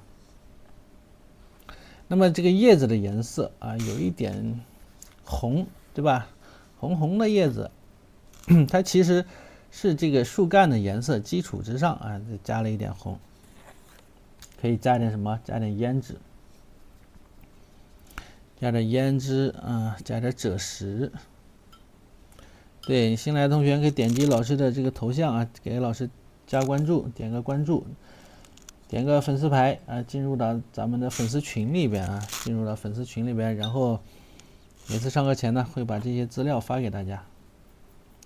加点胭脂啊，刚调错了，一讲话，你就赭石和胭脂混到一块儿的，赭石加胭脂的这么个颜色啊，看，赭石加胭脂的一个颜色。那么在这个刚才画树干的这个基础之上啊，都被抢拍呀！咱们做自己就好了，我舍不得。我其实对我的画，我看很宝贵，我不大舍得，除非是迫不得已啊，真的是需要。正常情况下，我不大愿意出售我的画作，无论是临摹的还是什么，我都不愿意，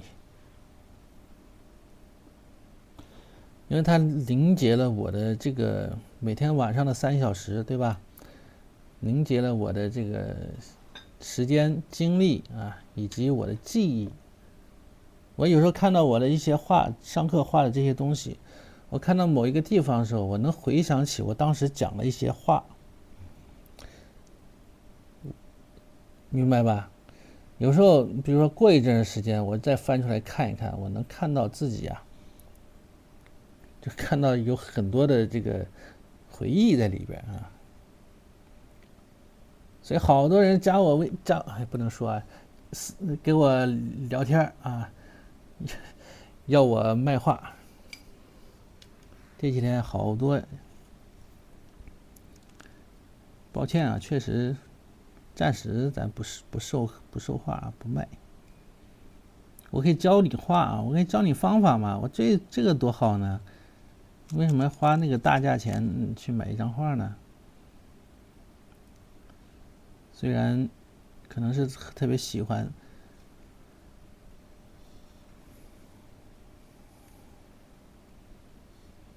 等以后吧，以后实在是大家非常想要，等我画展多一点了啊，我再拿出一部分来，先让我自己先看一看，先欣赏欣赏。好，注意这个叶子啊，叶子两半对吧？它有一些残破，你看有一些残破，有一些黄，有一些绿啊，有点黄啊，还有点绿。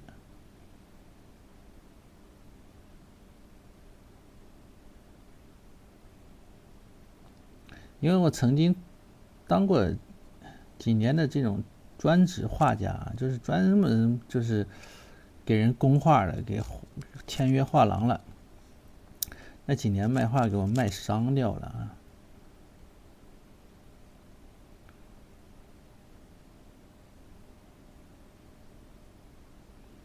就每次画卖的很多，量很大。虽然嘛是有保障啊，也非常有保障，但是呢，就很有压力啊，很有压迫感，有压力。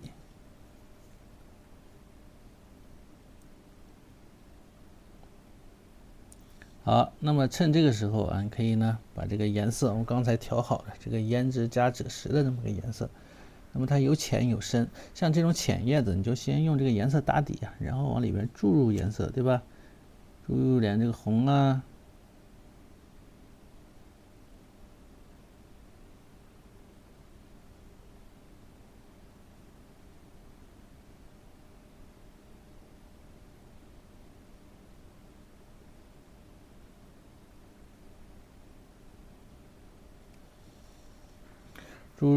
注入一点这个颜色。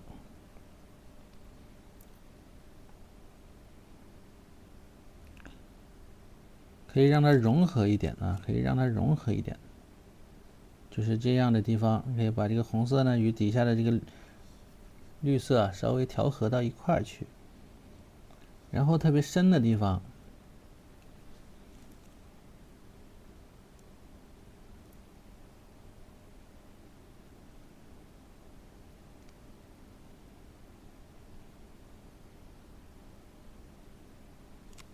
稍微加一加，哎，特别深的地方呢，稍稍加一点。那么这个叶脉的这一块，你可以可留可不留啊，可留可不留都行。哎，不留的话，到时候一起勾叶脉也行啊，别留了。以后再教大家这种留的这种画法啊。我们今天这个先别留了啊。好，那么这个叶子啊，这个叶子呢，差不多就到这儿就画完了啊。比如这个叶杆的颜色，它也是偏红一点，偏红一点。你可以选择一面呢加一点红色，一面呢加一点红色。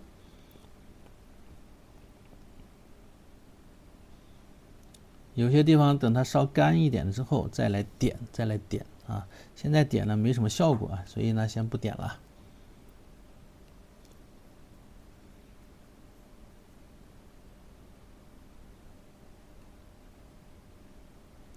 对啊，赭石加三绿调的这个叶片的颜色，赭石加三绿调的叶片的颜色啊，这个颜色是赭石加三绿，这个颜色是胭脂加的赭石啊，胭脂加赭石，可以胭脂再多一点，甚至深的地方回头还能加一点墨啊。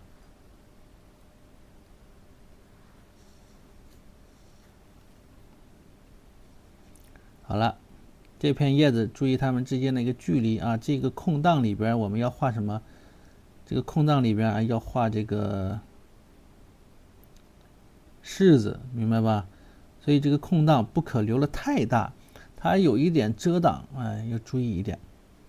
所以我们看一下这个叶片大概从哪儿起，给它起高一点啊，稍微从这儿起吧。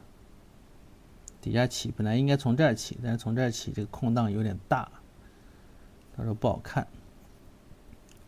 好，然后我们还是用这个颜色啊，这个基础的颜色，来把这个叶片呢给它画出来。这叶片很漂亮啊，画的很漂亮。这个叶片呢就要稍微大一点了啊，看个头比较大。哎，个头比较大，因为柿子的叶子呢，它比较圆啊，比较圆也比较大。柿子树比较常见啊，比较常见，我们家这边特别多。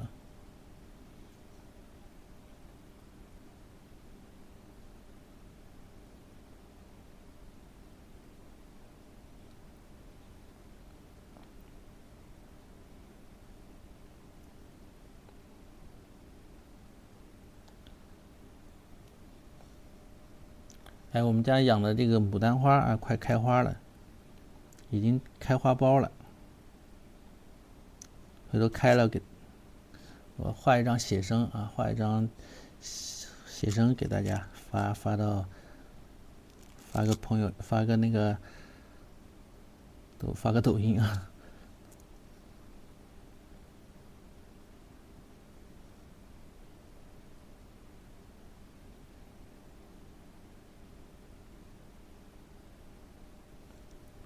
那么这些空缺的地方啊，其实是一个翻转啊，其实是一个翻转。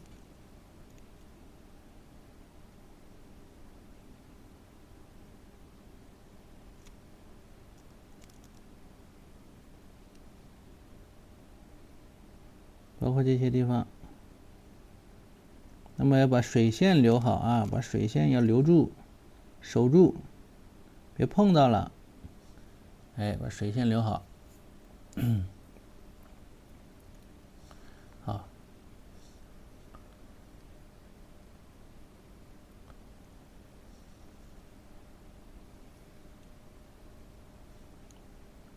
叶片，看它是从这儿开始，从这个叶柄的地方开始就比较深，所以呢，这个红色你就往里边多点一点，多撞一撞进去。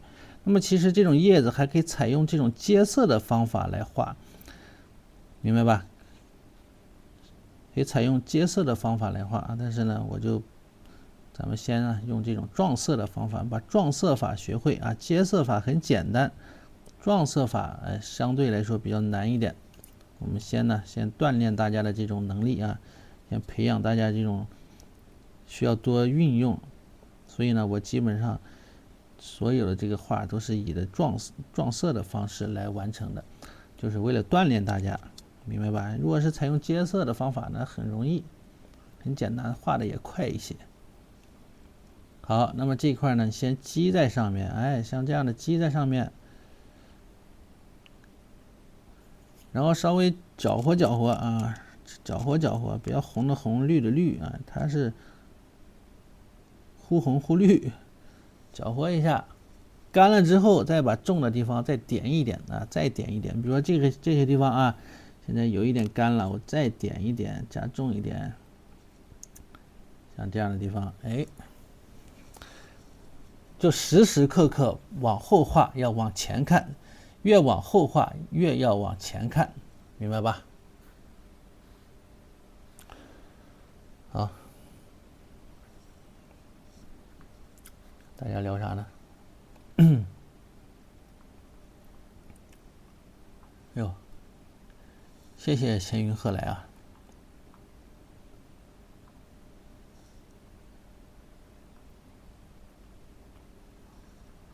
反正你只要跟着画啊，就会好很多，好吧？跟着画绝对是有进步的啊！我以前带过零基础的，和大家差不多的，也都是成人啊。画了2、3个月，3个月之后，都进步都非常大啊。墨补画的就很好了。其实墨补大家感觉很难啊，到时候上手起来很容易啊，上手起来进步起来很快。你只要是把那个阶段突破了之后啊，进步非常快，明白吧？真的不骗大家，不哄骗大家。我是因为确实有这样啊教过人家有成功的这个案例了，所以呢，你比如说接色法就比较简单，像这片叶子啊，我们采用这种接色，哎，接色法就是2种颜色啊，2种颜色相接，看到没有？好，比如说这边比较深，那么我这么一接，哎。它就一边比较特别红啊，一边呢就比较偏绿一些啊。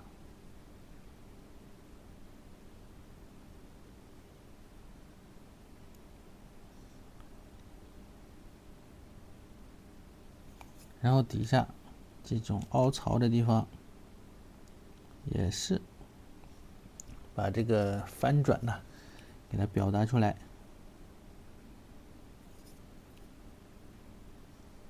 是吧？那么这个叶子哎就很简单。好，底下接着往下来啊，往下来接着画。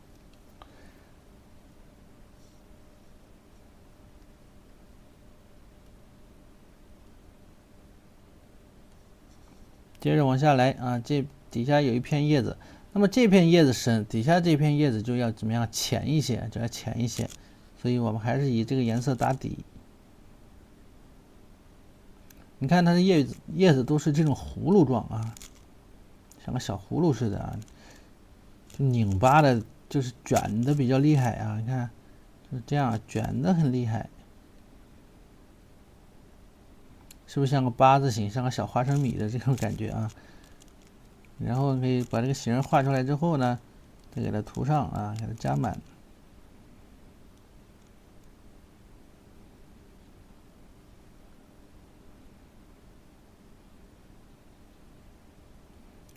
重的地方，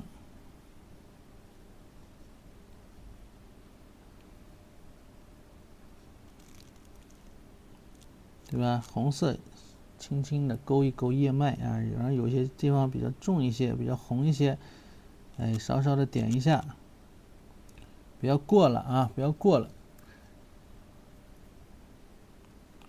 那么这片叶子啊，有的地方可以让它纯纯的这种，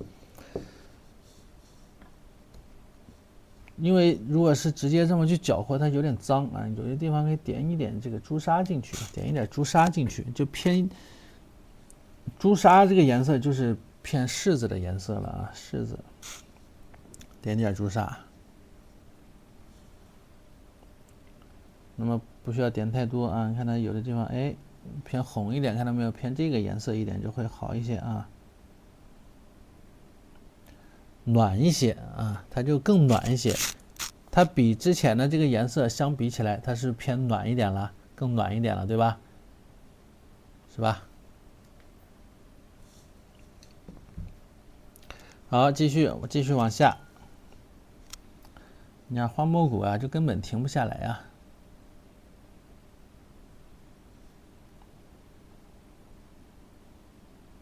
根本停不下来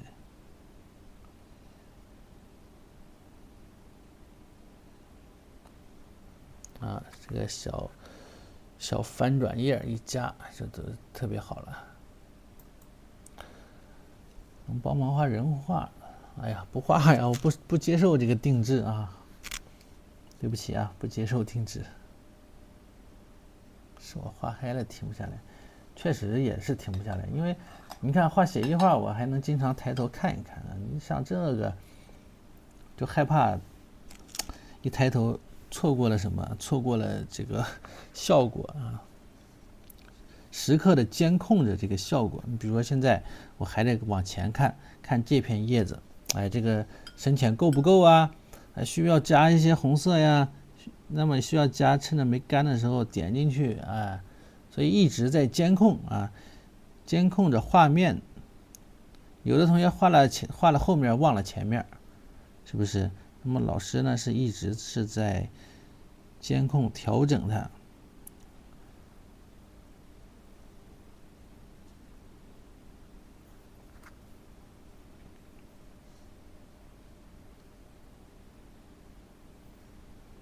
好，这要看蘑菇的翻转页是吧？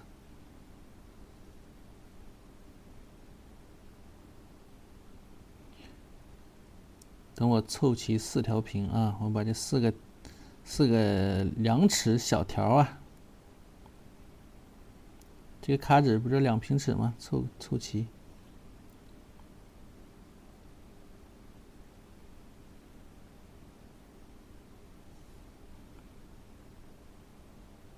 我以前画了好多的调屏啊，4尺调屏。哎呀，有一对4尺调屏，我画的特别满意。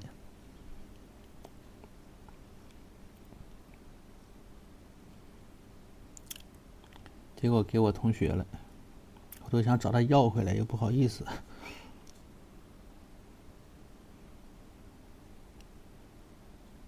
那4个调屏是怎么回事？是我画了众多调屏里边，我每次画了好的，我都自己留着了。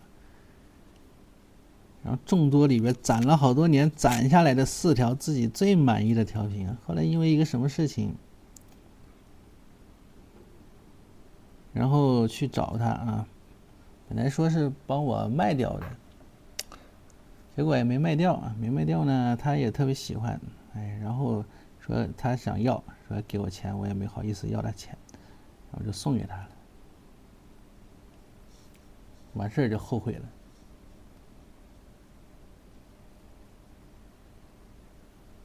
今天课再回放里边，再回放里边。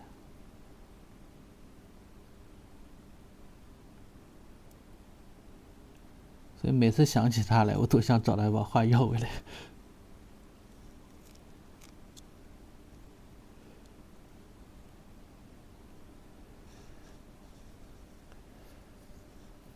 好，那么这个形状啊是出来了，哎，出来了，我们再把这个点一点。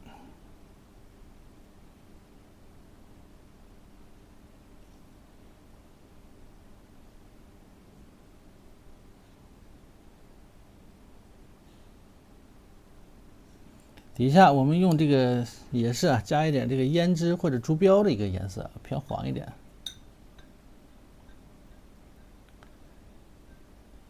40条还要不要重新画？不重新画了啊，还重新画啥呀？你说上课画吗？那太耗费时间了，那个40条耗费的时间比较多。那一条像老师的这种精美的程度啊，这个作品案例精美的程度，你就可以看到了。你像这种2尺的都画2节课，4尺的不得5、6节课呀？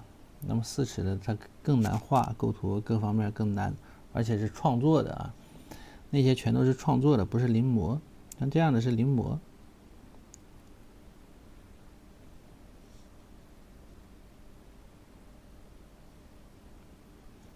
里面可以加点黄啊，是吧？就颜色丰富一点。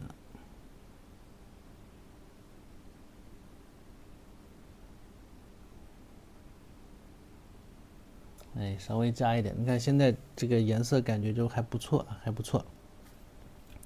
缩小瞅一瞅，缩小瞅一瞅啊。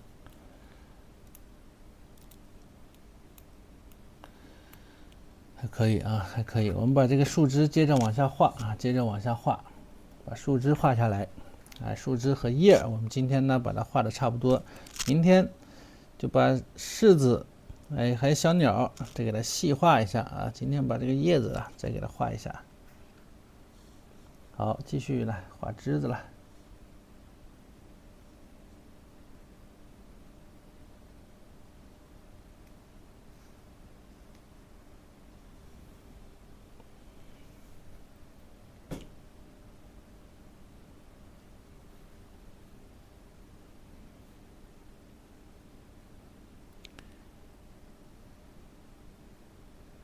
注意这个小枝子的这种转折啊，你看到没有？几转几折，你看看。我们可以把它垂下来再长一点啊，因为底下这个纸还有很多啊。你看底下这个纸还有这么长，对不对？可以稍微让它垂的厉害一点啊。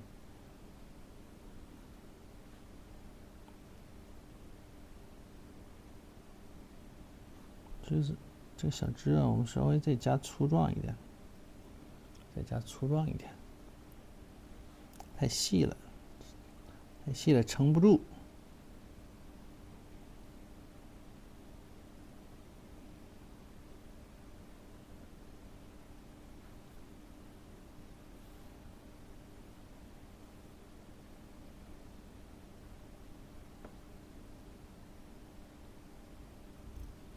又整点了啊，整点了，喝水，喝啊。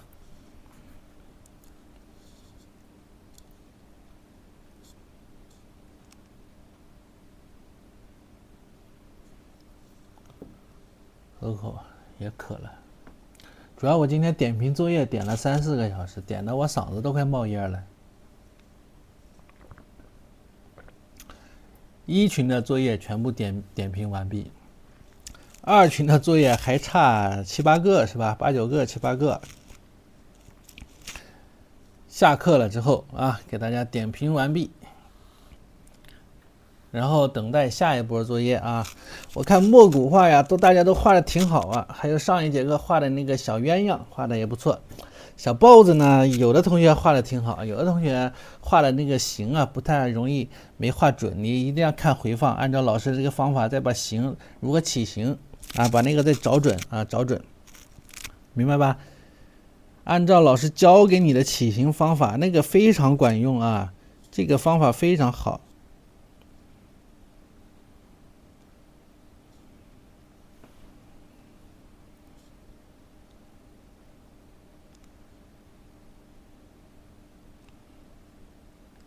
老师的起形的那个方法，不是所有画画的人都会的，明白吧？那个真是特别好的这种方法。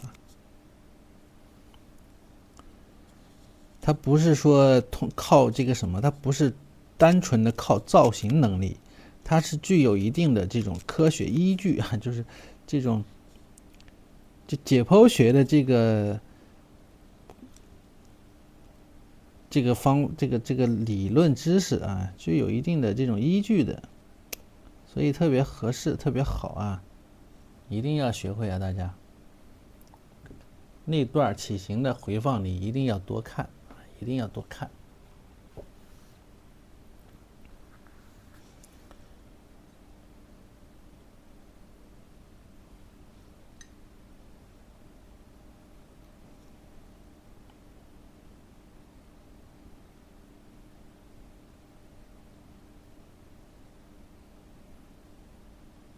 它绝对不是说啊，鼻子怎么画，眼睛怎么画，哎，怎么画？它是一种整体的概括的方式，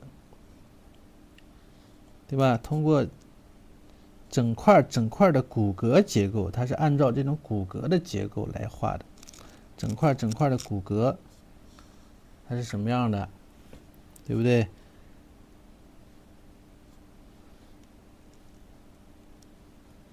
所以非常的推荐大家啊，反复的多看一看那一段的这个起形的方法，它对所有的这种任何的动物啊、小鸟啊这种造型概括都会有帮助，它都是可以用这种方法概括的。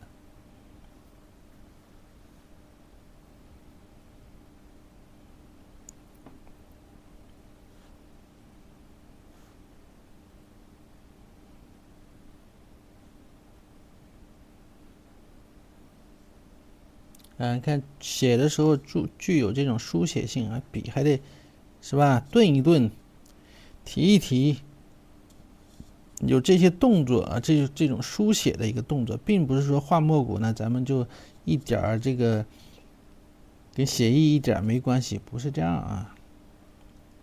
他们之间是有联系啊，有联系的。什么用笔都是一样的，只要是你画画，你无论是画工笔、画写意、画墨骨，它都要讲究用笔，都要讲究什么写意性啊，都要讲究写意性，都得具有写意性。写意精神是刻在咱们中国传统文化的骨子里边的啊。你比如雕塑啊，也讲究写意性。做雕塑的写意雕塑啊，油画写意油画，明白吧？它是咱们中国特有的。卡着没有链接啊，不要问了，卡着没有链接。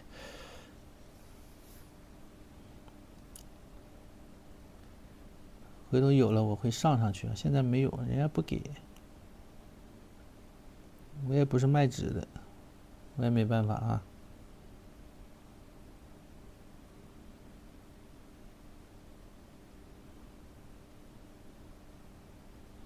因为这个太长了，我们板子呢没那么长，所以啊，我只能是用卡纸来画。而且板子表上太硬了，我回头往下拽，我都顶着我肚子了，这没法上课没法画了。对呀，写意油画、写意雕塑啊，都有啊。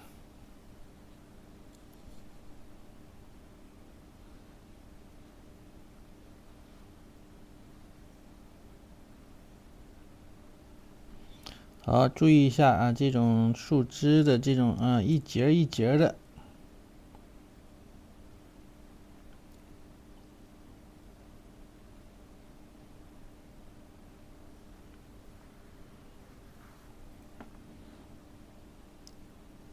还有这种小的枝杈，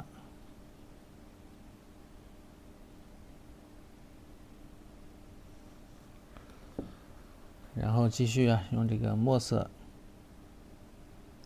淡墨撞入进去啊，整体全都是采用了墨骨方式。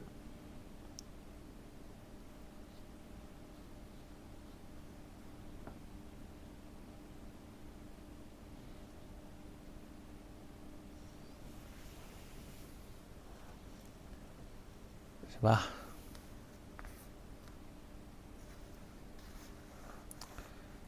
很漂亮啊。然后呢，上面加叶子啊，加叶子，小叶子翻转起来。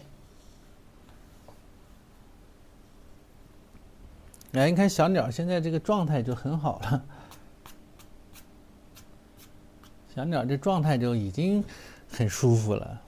你稍稍一等会儿再染染颜色。120天的回放啊，不是120幅画。那么有的像墨骨作品啊，我们必须是2节课画一张啊，已经很赶了，而且每一节课大概3个小时，1节课画一张根本画不完。写意作品呢，好多都是3节课，有3个多小时1节课，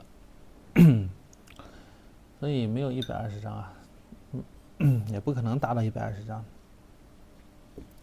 好，那么这片叶子啊，我们用这个红色啊，用这个红色。直接用红色，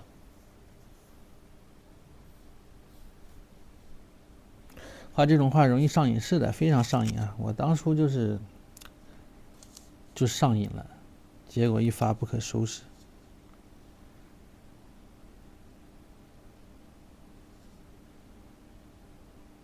哎，可以稍稍注意一点啊，这种写意性的笔法也是可以的。像这种大叶子呢，这是可以加进去，对吧？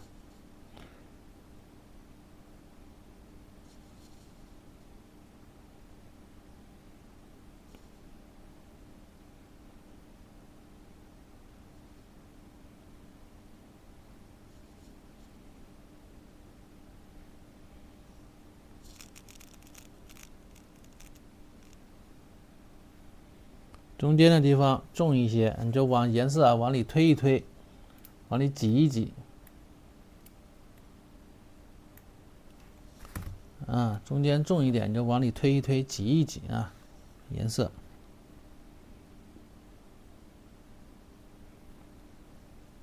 这些地方你给它点一点，积在上面，那么干了之后呢，它的颜色啊就会重一些啊，重一些。那么同样，尖儿的地方你可以点一点绿进去，对吧？之前这个画叶子的这个颜色进去，反过来也能行啊，也成立，对不对？也成立啊。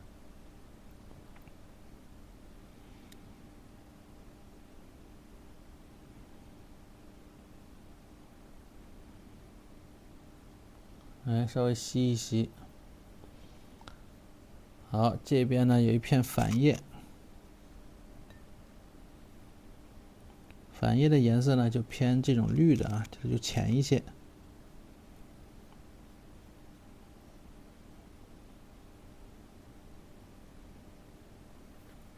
中间的地方，哎呦，没看到是不是？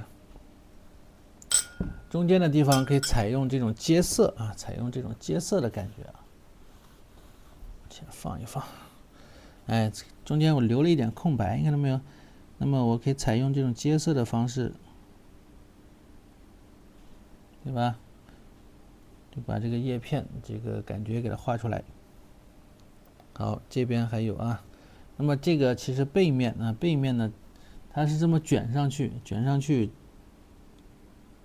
这是它的一个背面，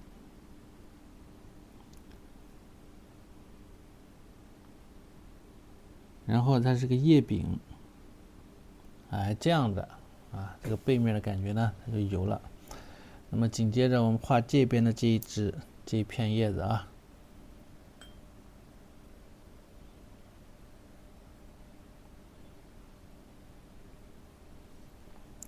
颜色不鲜艳了，再加一点胭脂。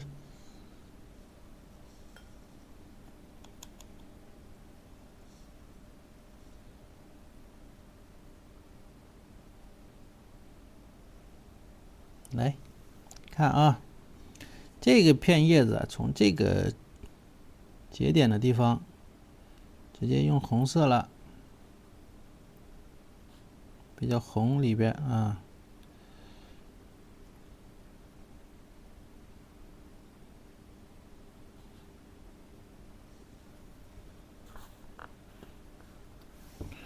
看不到了啊，往前去。好，可以采用，也可以采用这种接色的方法。底下呢浅一点，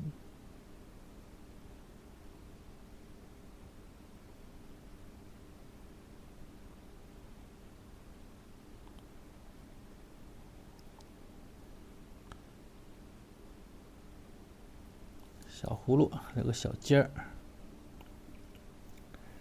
沿着这个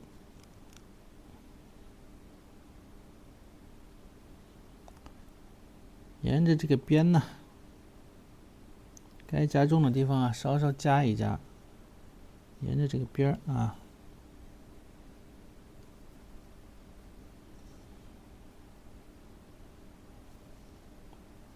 然后背面来点，这颜色已经蹭的有点脏了啊，稍微再调了一点点三绿进来，三绿不够了，这个颜色。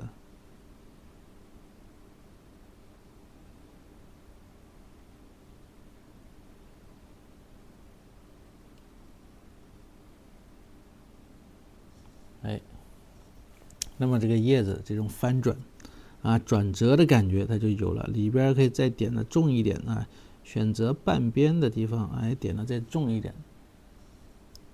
那么这些地方都可以再重一点，甚至可以用红色来勾一下主叶脉啊，把红色把主叶脉一勾啊。其他地方你想勾一下也可以，到时候呢干了之后再用那个一勾，明白吧？所以这个方法并不死板啊，并不死板。像任伯年画的这个墨骨啊，他好多就趁湿的时候把叶脉一勾啊，叶脉给它勾上的。他就是当然没有这么湿啊，他是在等它稍微再干一点的时候勾的，就等它干个7、8分的时候啊，然后呢就趁湿这么一勾啊，非常好。好了，那么像上面的这个叶片啊，现在颜色干的差不多了，几乎都已经干了啊。有些地方你可以干了之后啊，要画出叶子的这种斑驳啊，这种斑驳的效果。比如说它残破的附近，你用红色，或者是加一点赭石啊，边缘呢，就是刚才画叶子的这个红，再调一点赭石，不要太浓啊，不要太厚了，就点一下。残破的地方，哎，点一下；边缘的地方点一些点，就像之前画这个芦苇叶子啊，让你点一点这种感觉，对吧？它有这种干枯、残破感，加强烈一点啊，强烈一点。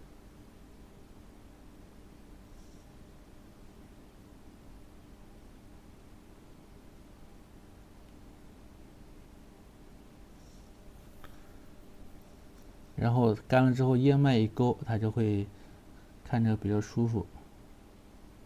现在没有勾叶脉，包括这里边红的地方，哎，这个还没有完全干，现在是个8分干啊，8、9分干。现在撞进去还有效果，你看看，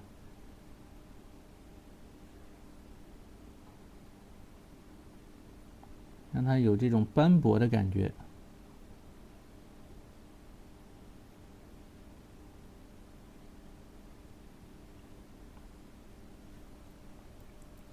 当然了，浅的地方啊，到下面呢，点的就是这个赭石加刚才的这个画叶子的红色啊。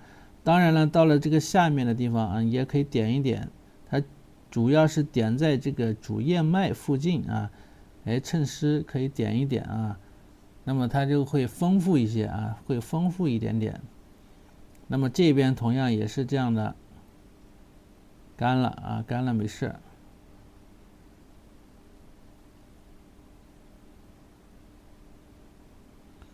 那么就让它留出这种痕迹来啊，留出这种斑驳的痕迹来。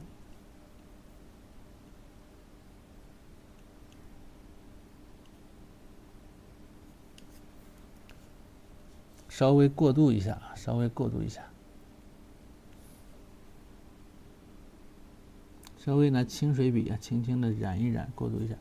那么到这边也是要画出这个叶片它两半叶脉两半的这种感觉。那么这边可以加重一点，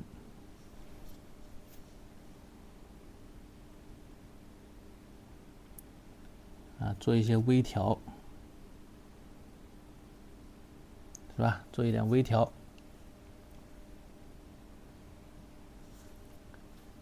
这个稍微啊点的有点深啊，稍微蘸一下拿纸蘸一蘸，蘸一半掉。这边也来一点，蘸一下，哎，就显得斑驳。包括这边也是。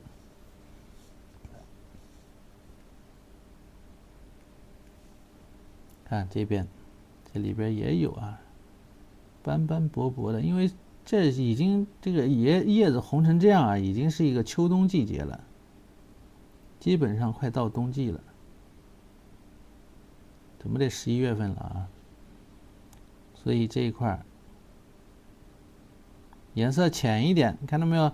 颜色不要太重，因为整体这片叶子就比较浅啊，颜色淡一些。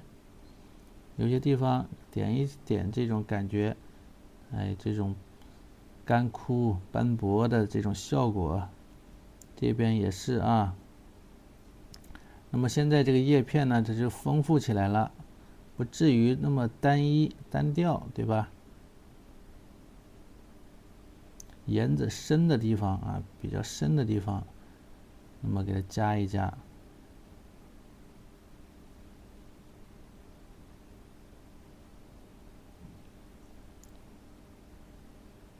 下面也是，哎，残破的留的这个小孔啊，你看我留的这些留白的地方，那么现在也都可以拿来做文章啊，都可以拿来做文章，明白吧？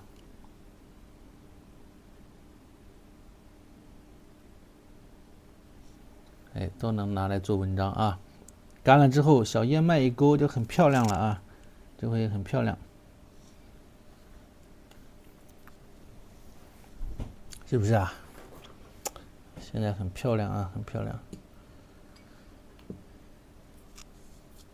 那么柿子咱们稍微留着下一节课再画啊，这节课呢画是画不成了，时间不够了。一会儿呢，我把这个把小鸟，把那只小鸟啊，小鸟再画一画，两只小鸟全留着下一节课画呢是，其实要给它精细化还是需要时间的啊。所以我一会儿选择一只小鸟啊，给它画一画。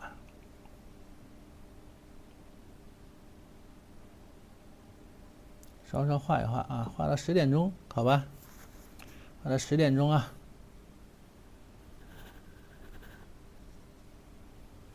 对，重的颜色不够，你干了再分染也是可以的。所以这个墨骨画与工笔画，它的一个技法是可以糅合到一块运用啊，可以糅合到一块运用。你比如说这个小叶脉啊，我现在特别想把这个小叶脉给它勾一下啊，把小叶脉勾一下。那么这个小叶脉就是墨色加刚才我们的这个胭脂啊、红啊，我来这样勾一下看看效果啊。墨色加胭脂加那个朱砂，调出一个深红深红的啊，黑红黑红的这么个颜色。你看，我们放大放大。哎呦又错了。好看这片叶脉，这片叶子啊。那么根据这个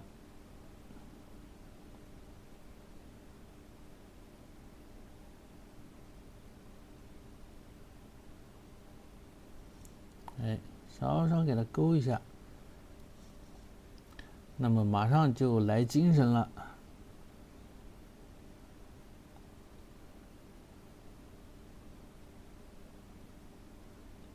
反着勾的，反着勾的，也可以正着勾啊，正着勾呢就好勾。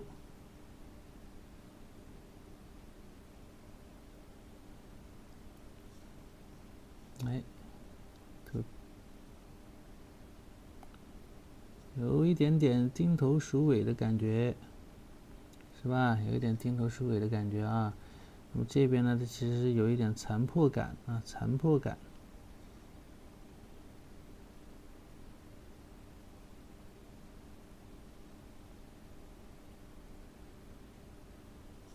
有点残破感。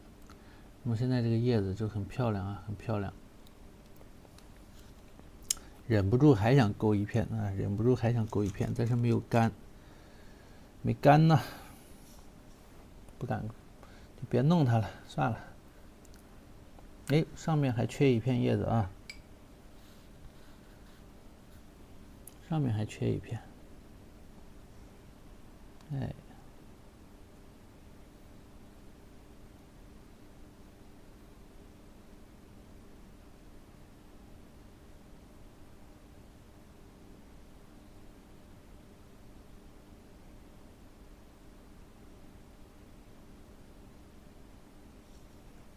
缺一片，红的地方撞入进去即可，对吧？它其实半边绿，半边红，那么撞入进去啊，有些地方稍微点一下，稍微重一点，红一点，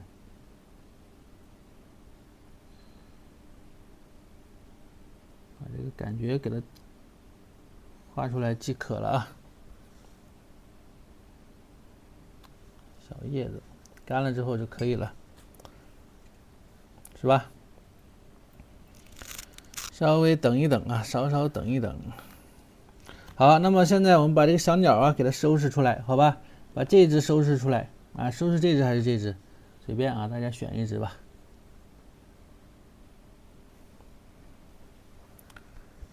是不是啊？选一只啊，选一只。那么还是它吧，它快一点。那么这个同样，你想勾线你可以勾线，不想勾线你完全可以不用勾线啊，完全可以不用勾线，都可以的。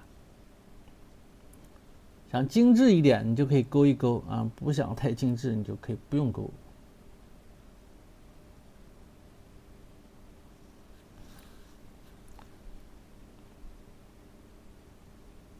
要注意啊，每一根羽毛它是有什么的？羽轴，它是有这个羽轴的啊，明白吧？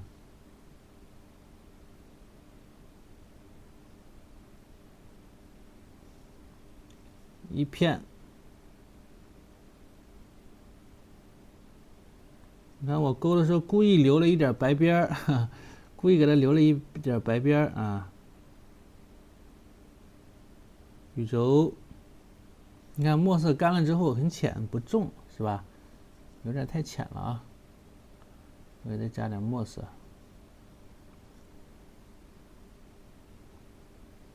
那么勾的时候，下方的地方重一点啊，这个下面的地方重一点。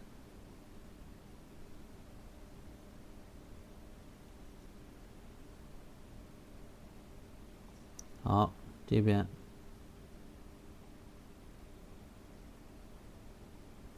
手要稳，我又把这个白边给它勾进去啊，给它勾进去，划分上去，把这个白边划分上去。这边我也把白边给它划分上去，你看，机智不机智？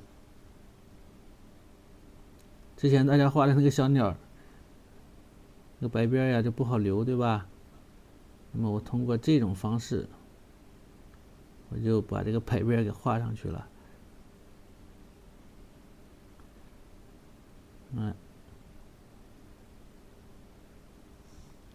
是吧？底下也是啊。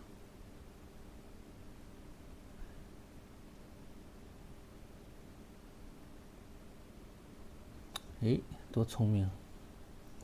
你们要留的白边不好留，这样比你染色，然后留出一个白边要方便一点，要方便一点，没那么难啊，难度没那么大。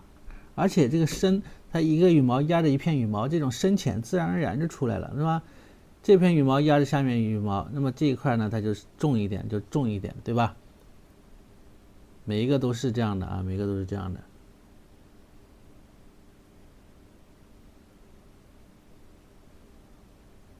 有些地方可以加重一点点，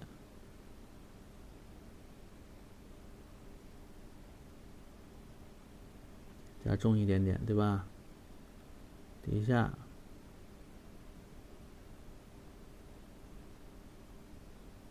加重一点点，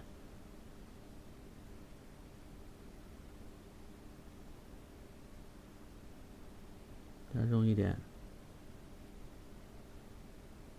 加重一点，加重，加重。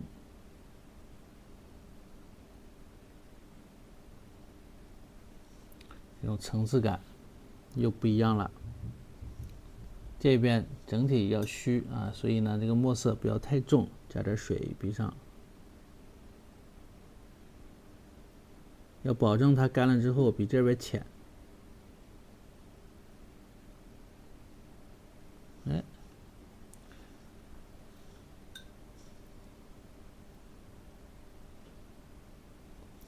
啊，动脑筋啊，动脑筋。好，再用淡墨啊，或者是墨加这个淡淡的赭石啊。尾巴，尾巴它这个角度，它和翅膀一样，它稍稍能看到一点这个外边的这个边呢，就外侧，明白吧？这是外侧啊，这不是内侧，这边才是内侧。那么这边它能看到一点外侧，所以你得对鸟的这种动态，不同的动态下面啊，它的呈现的这个这个感觉是怎么样的，要非常的清楚啊，要了如指掌。画的时候你就不会怕画错，否则你会害怕啊，画错了，是不是画错了呀？那么同样这边有羽轴，虚一点，这边也是有羽轴，虚一点。然后它是什么？伞锋啊，披笔丝毛，这钩啊，单钩这样的，是不是？注意平行一点啊，看到没有？平行一点，像梳子一样啊。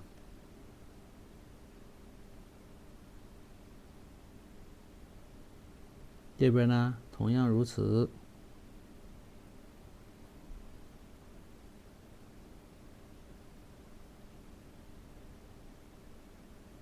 对吧？里边又有一点小红毛，就用这个画叶子的颜色撕一下，它是一个尾部腹羽啊，内侧的尾部腹羽，明白吧？这个叫尾部腹羽，覆盖在上面。哎，单钩，单笔丝毛啊。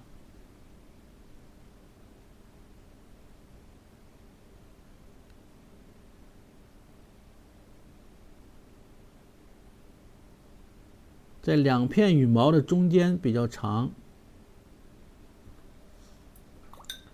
两片羽毛的中间会比较长一些。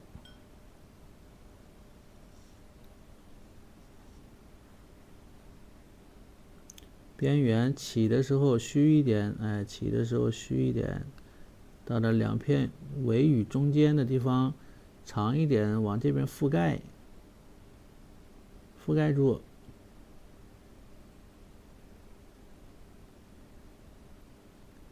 后边露一点点啊，后边露一点点，露的不多，明白吧？明白哈。就是这样的，就是这样。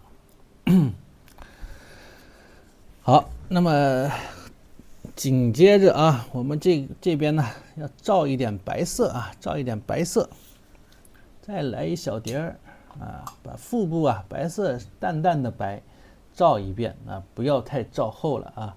再说一遍，千万别太浓太厚，薄薄的，薄薄的啊，看不到画面。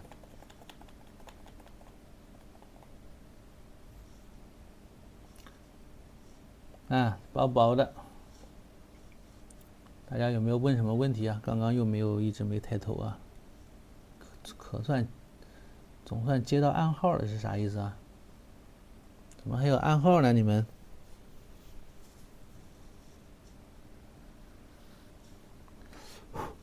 好，腹部可以整体照啊，淡淡的，但是一定要淡。如果你这个白色比较厚，你就不要照前面，就只照后边，啊，只照这个后边，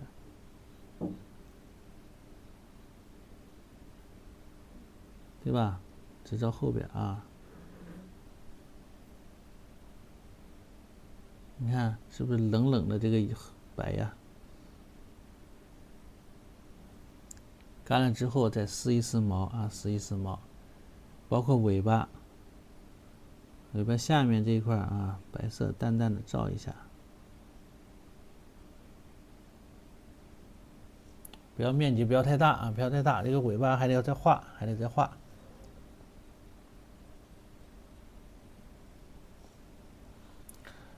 就是染的色不要太厚啊，要淡淡的啊，这个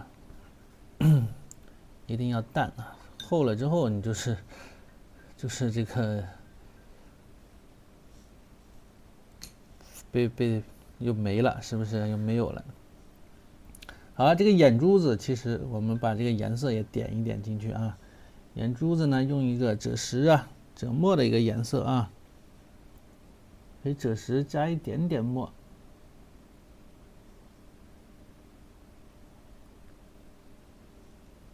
不然这小眼神有点犀利啊，有点犀利。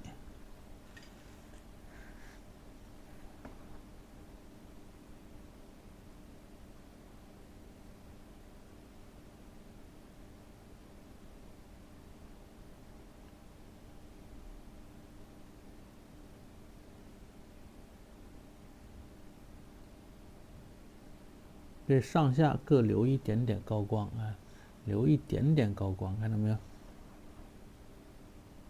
没留好，算了，下面的挡住吧。那么现在就好多了，舒服多了啊。黑色部分啊，黑色部分呢可以再撕一遍，是吧？感觉呢不够啊，不够黑，面罩、眼罩不够黑啊，眼罩不够黑，它就不够突出，不够亮。所以再用墨，再来一遍，那不要用太浓的墨啊，要正常的一个墨色。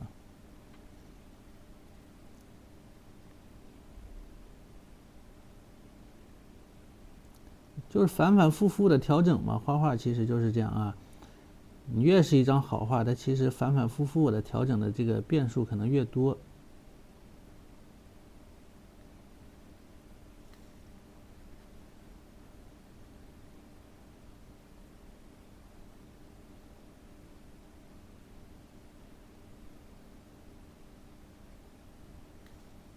加重一点是不是好一些了？然后这边也是啊。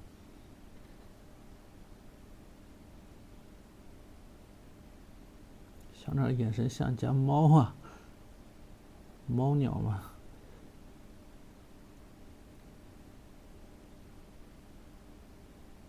一根一根一根一根。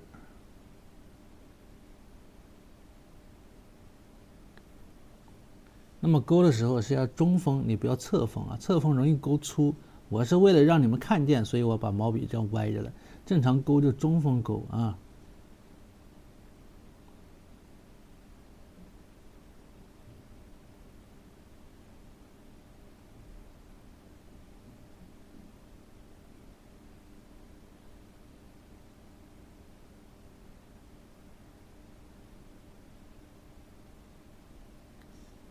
哎，小眼神，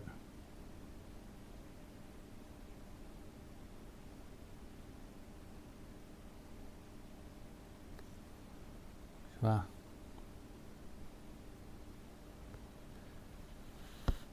就是这么漂亮啊！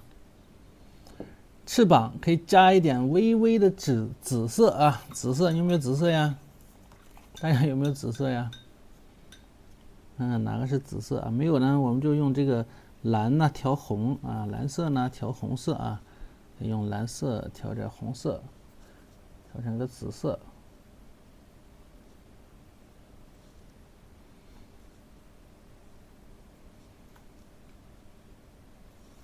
哎，蓝色调红色，你看调成这么个紫色。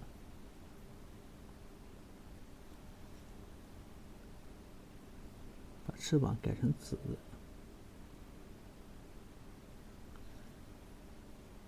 整体照染啊，把这个白色照进去。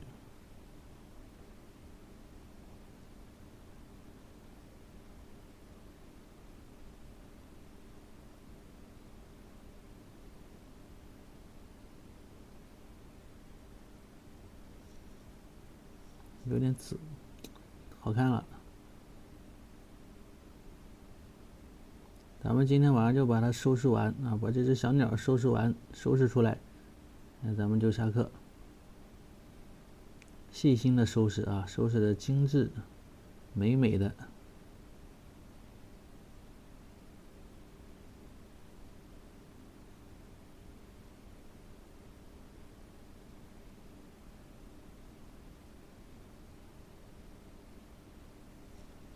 哎呦，精致了啊！好，继续用这个紫色啊，稍偏一点红的这个颜色。上面这个边缘的地方啊，稍用它这个颜色撕一点毛，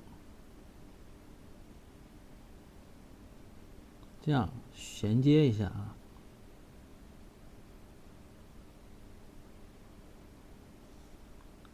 稍微撕一点，看到没有？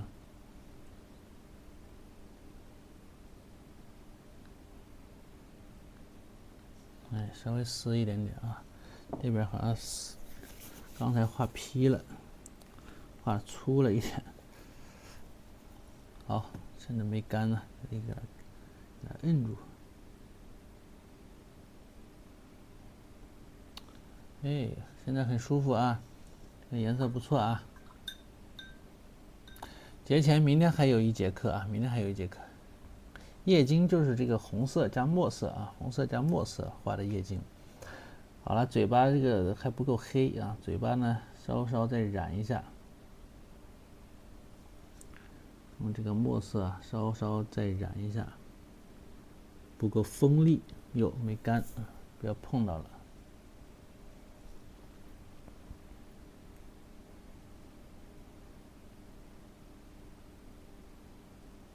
沿着这个线染啊，沿着两边的线啊，这样染，是吧？中间其实有个小鼻孔，给它画出来。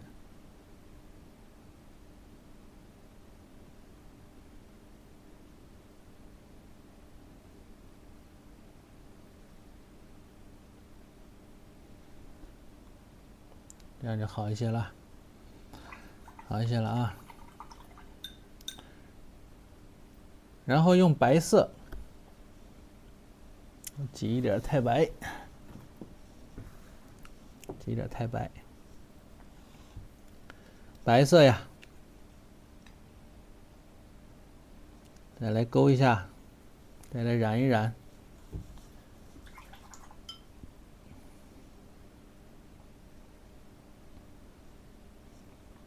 不要太浓啊，不要太浓了，因为我这个纸呢是有底色的，而且这个主要是它旁边都有，附近都有颜色，所以不需要太浓的颜色啊，不需要太浓的颜色。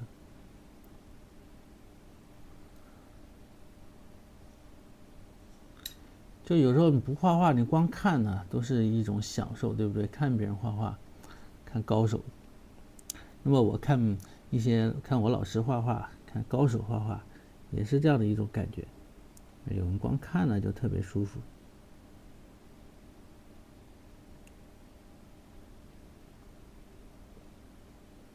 这块淡淡的撕一下，是吧？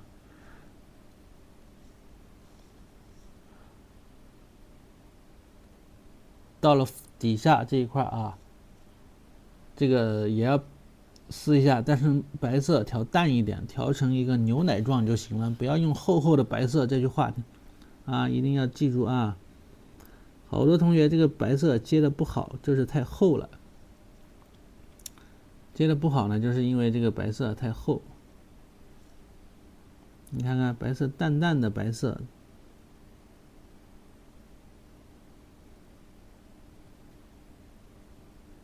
这样来接，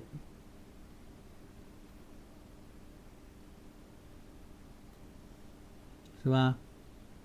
接的比较自然啊。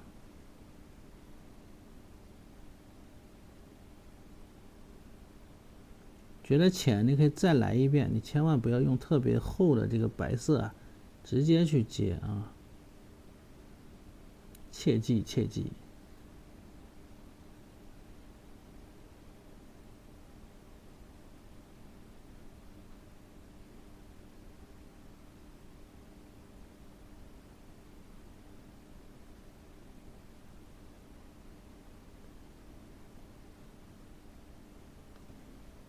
哎呦，看到没有？舒服不？这个颜色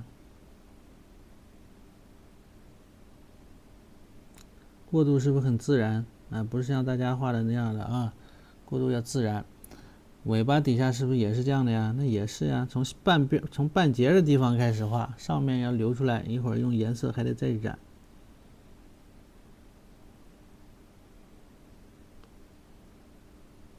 让它虚下去，明白吧？为什么用白呀？那么它就有了虚实变化。那么上面呢，怎么样啊？染点赭石啊，要染一点赭石色，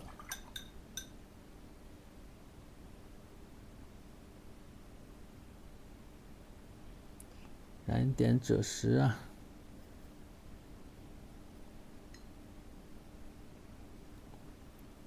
就是沿着它的这个中轴线啊，这个宇轴。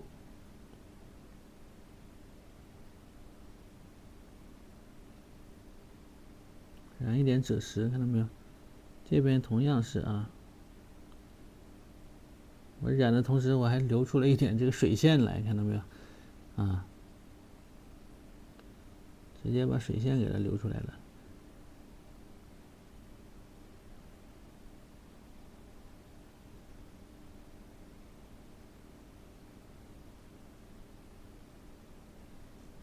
啊，然后再把红色部分加强啊，红色的部分呢不够啊，需要再给它加强一点。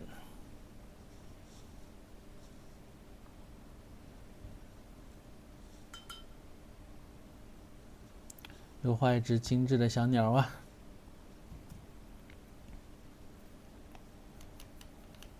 多可爱！你要这套课程啊，你都跟下来啊，跟下来，反反复复看一看，我保证你画小鸟这方面啊，像这样的摸骨课啊，这小鸟以后你是肯定会画，对吧？那么学动物课，你画下来，我保证你能够把这个造型能力有大幅度的提高，是吧？那么小写意啊，主要是锻炼什么？用笔、调色。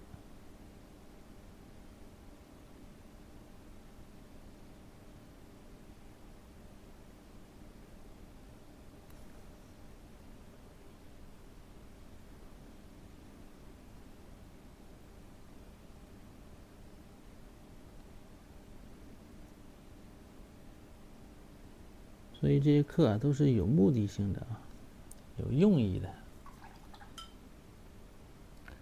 再来一点白，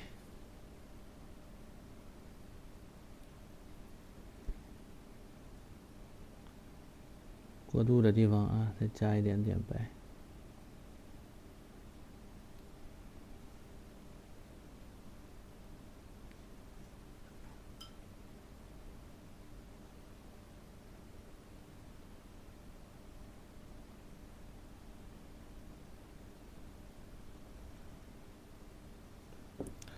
这一块啊可以再染一下，可以淡淡的再染一染颜色，有点肥，胖乎乎了一点啊，稍微胖了一点点。因为坐着画，你知道吧？坐着画和视线离得比较远，所以像这种工笔，因为我镜头在离得我也比较远啊，我正常画我应该是拉到这个距离来画，那但是这个距离你们就看不见了，所以呢，我是比较远的，这么手伸的比较直的这么画的，所以可能有一点点啊，有一点点画胖了。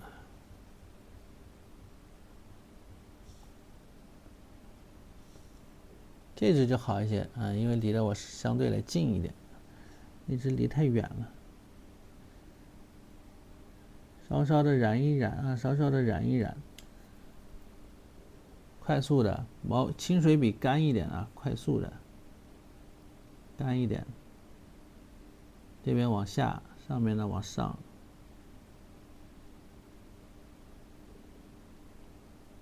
边缘往外。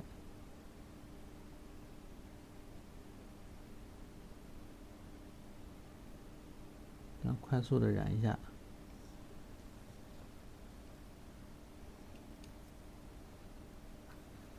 对吧？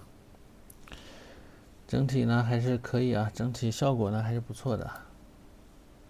干了之后把小爪一夹啊，干了之后啊小爪子一夹，那么这个叫13红啊，13红还是13黄，那么它是红的，它这个点儿啊是红色的点儿，哎，你给它点个红色的点。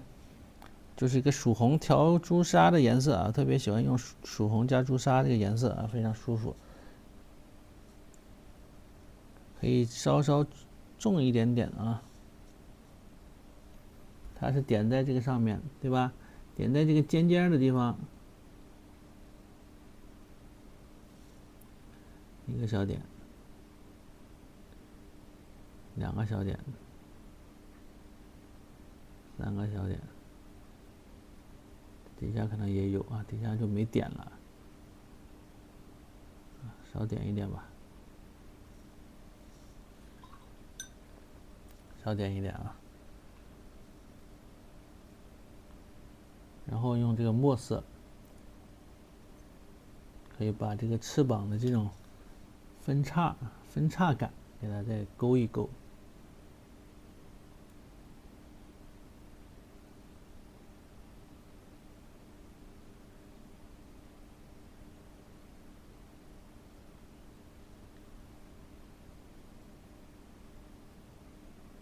哎，这种分叉感呢，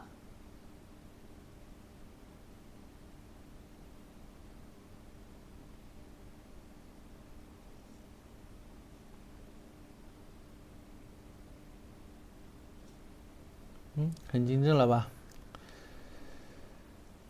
是吧？很精致了啊。那么这是咱们这节课啊，先画到这儿了。那个小爪子呢，等干了之后再加啊，现在也不要加。下一节课呢，稍微再把底下的这个尾巴这一块给加重啊，收拾一下。你看它尾巴底下是黄的啊，是个黄点啊，尾巴底下内侧2点是黄点啊。你可以去了解一下这只鸟啊，了解一下这只鸟的一个结构特点。那么下一节课呢，我们就把这只小鸟啊给它完成，好吧？下一节课把另外一只小鸟给它完成啊。下节课把另外一只小鸟完成，还要把柿子画完啊。所以明天的内容还不少啊，明天的内容还挺多，明天的内容还真不少啊。这个柿子，对吧？燕麦，画面最后的一个收拾，都得明天了。今天咱们就先到这儿啊，咱们今天先到这儿。明天有课啊！再说一下，明天有课啊。本来是周4的课，咱们提前挪一天，挪到明天晚上啊，因为临近春节啊，这个大家时间比较紧张，对不对？所以咱们挪一下。好，就到这里吧，好不好啊？感谢大家，谢谢，祝大家这个马上过年了，祝大家新年快乐啊！好，拜拜。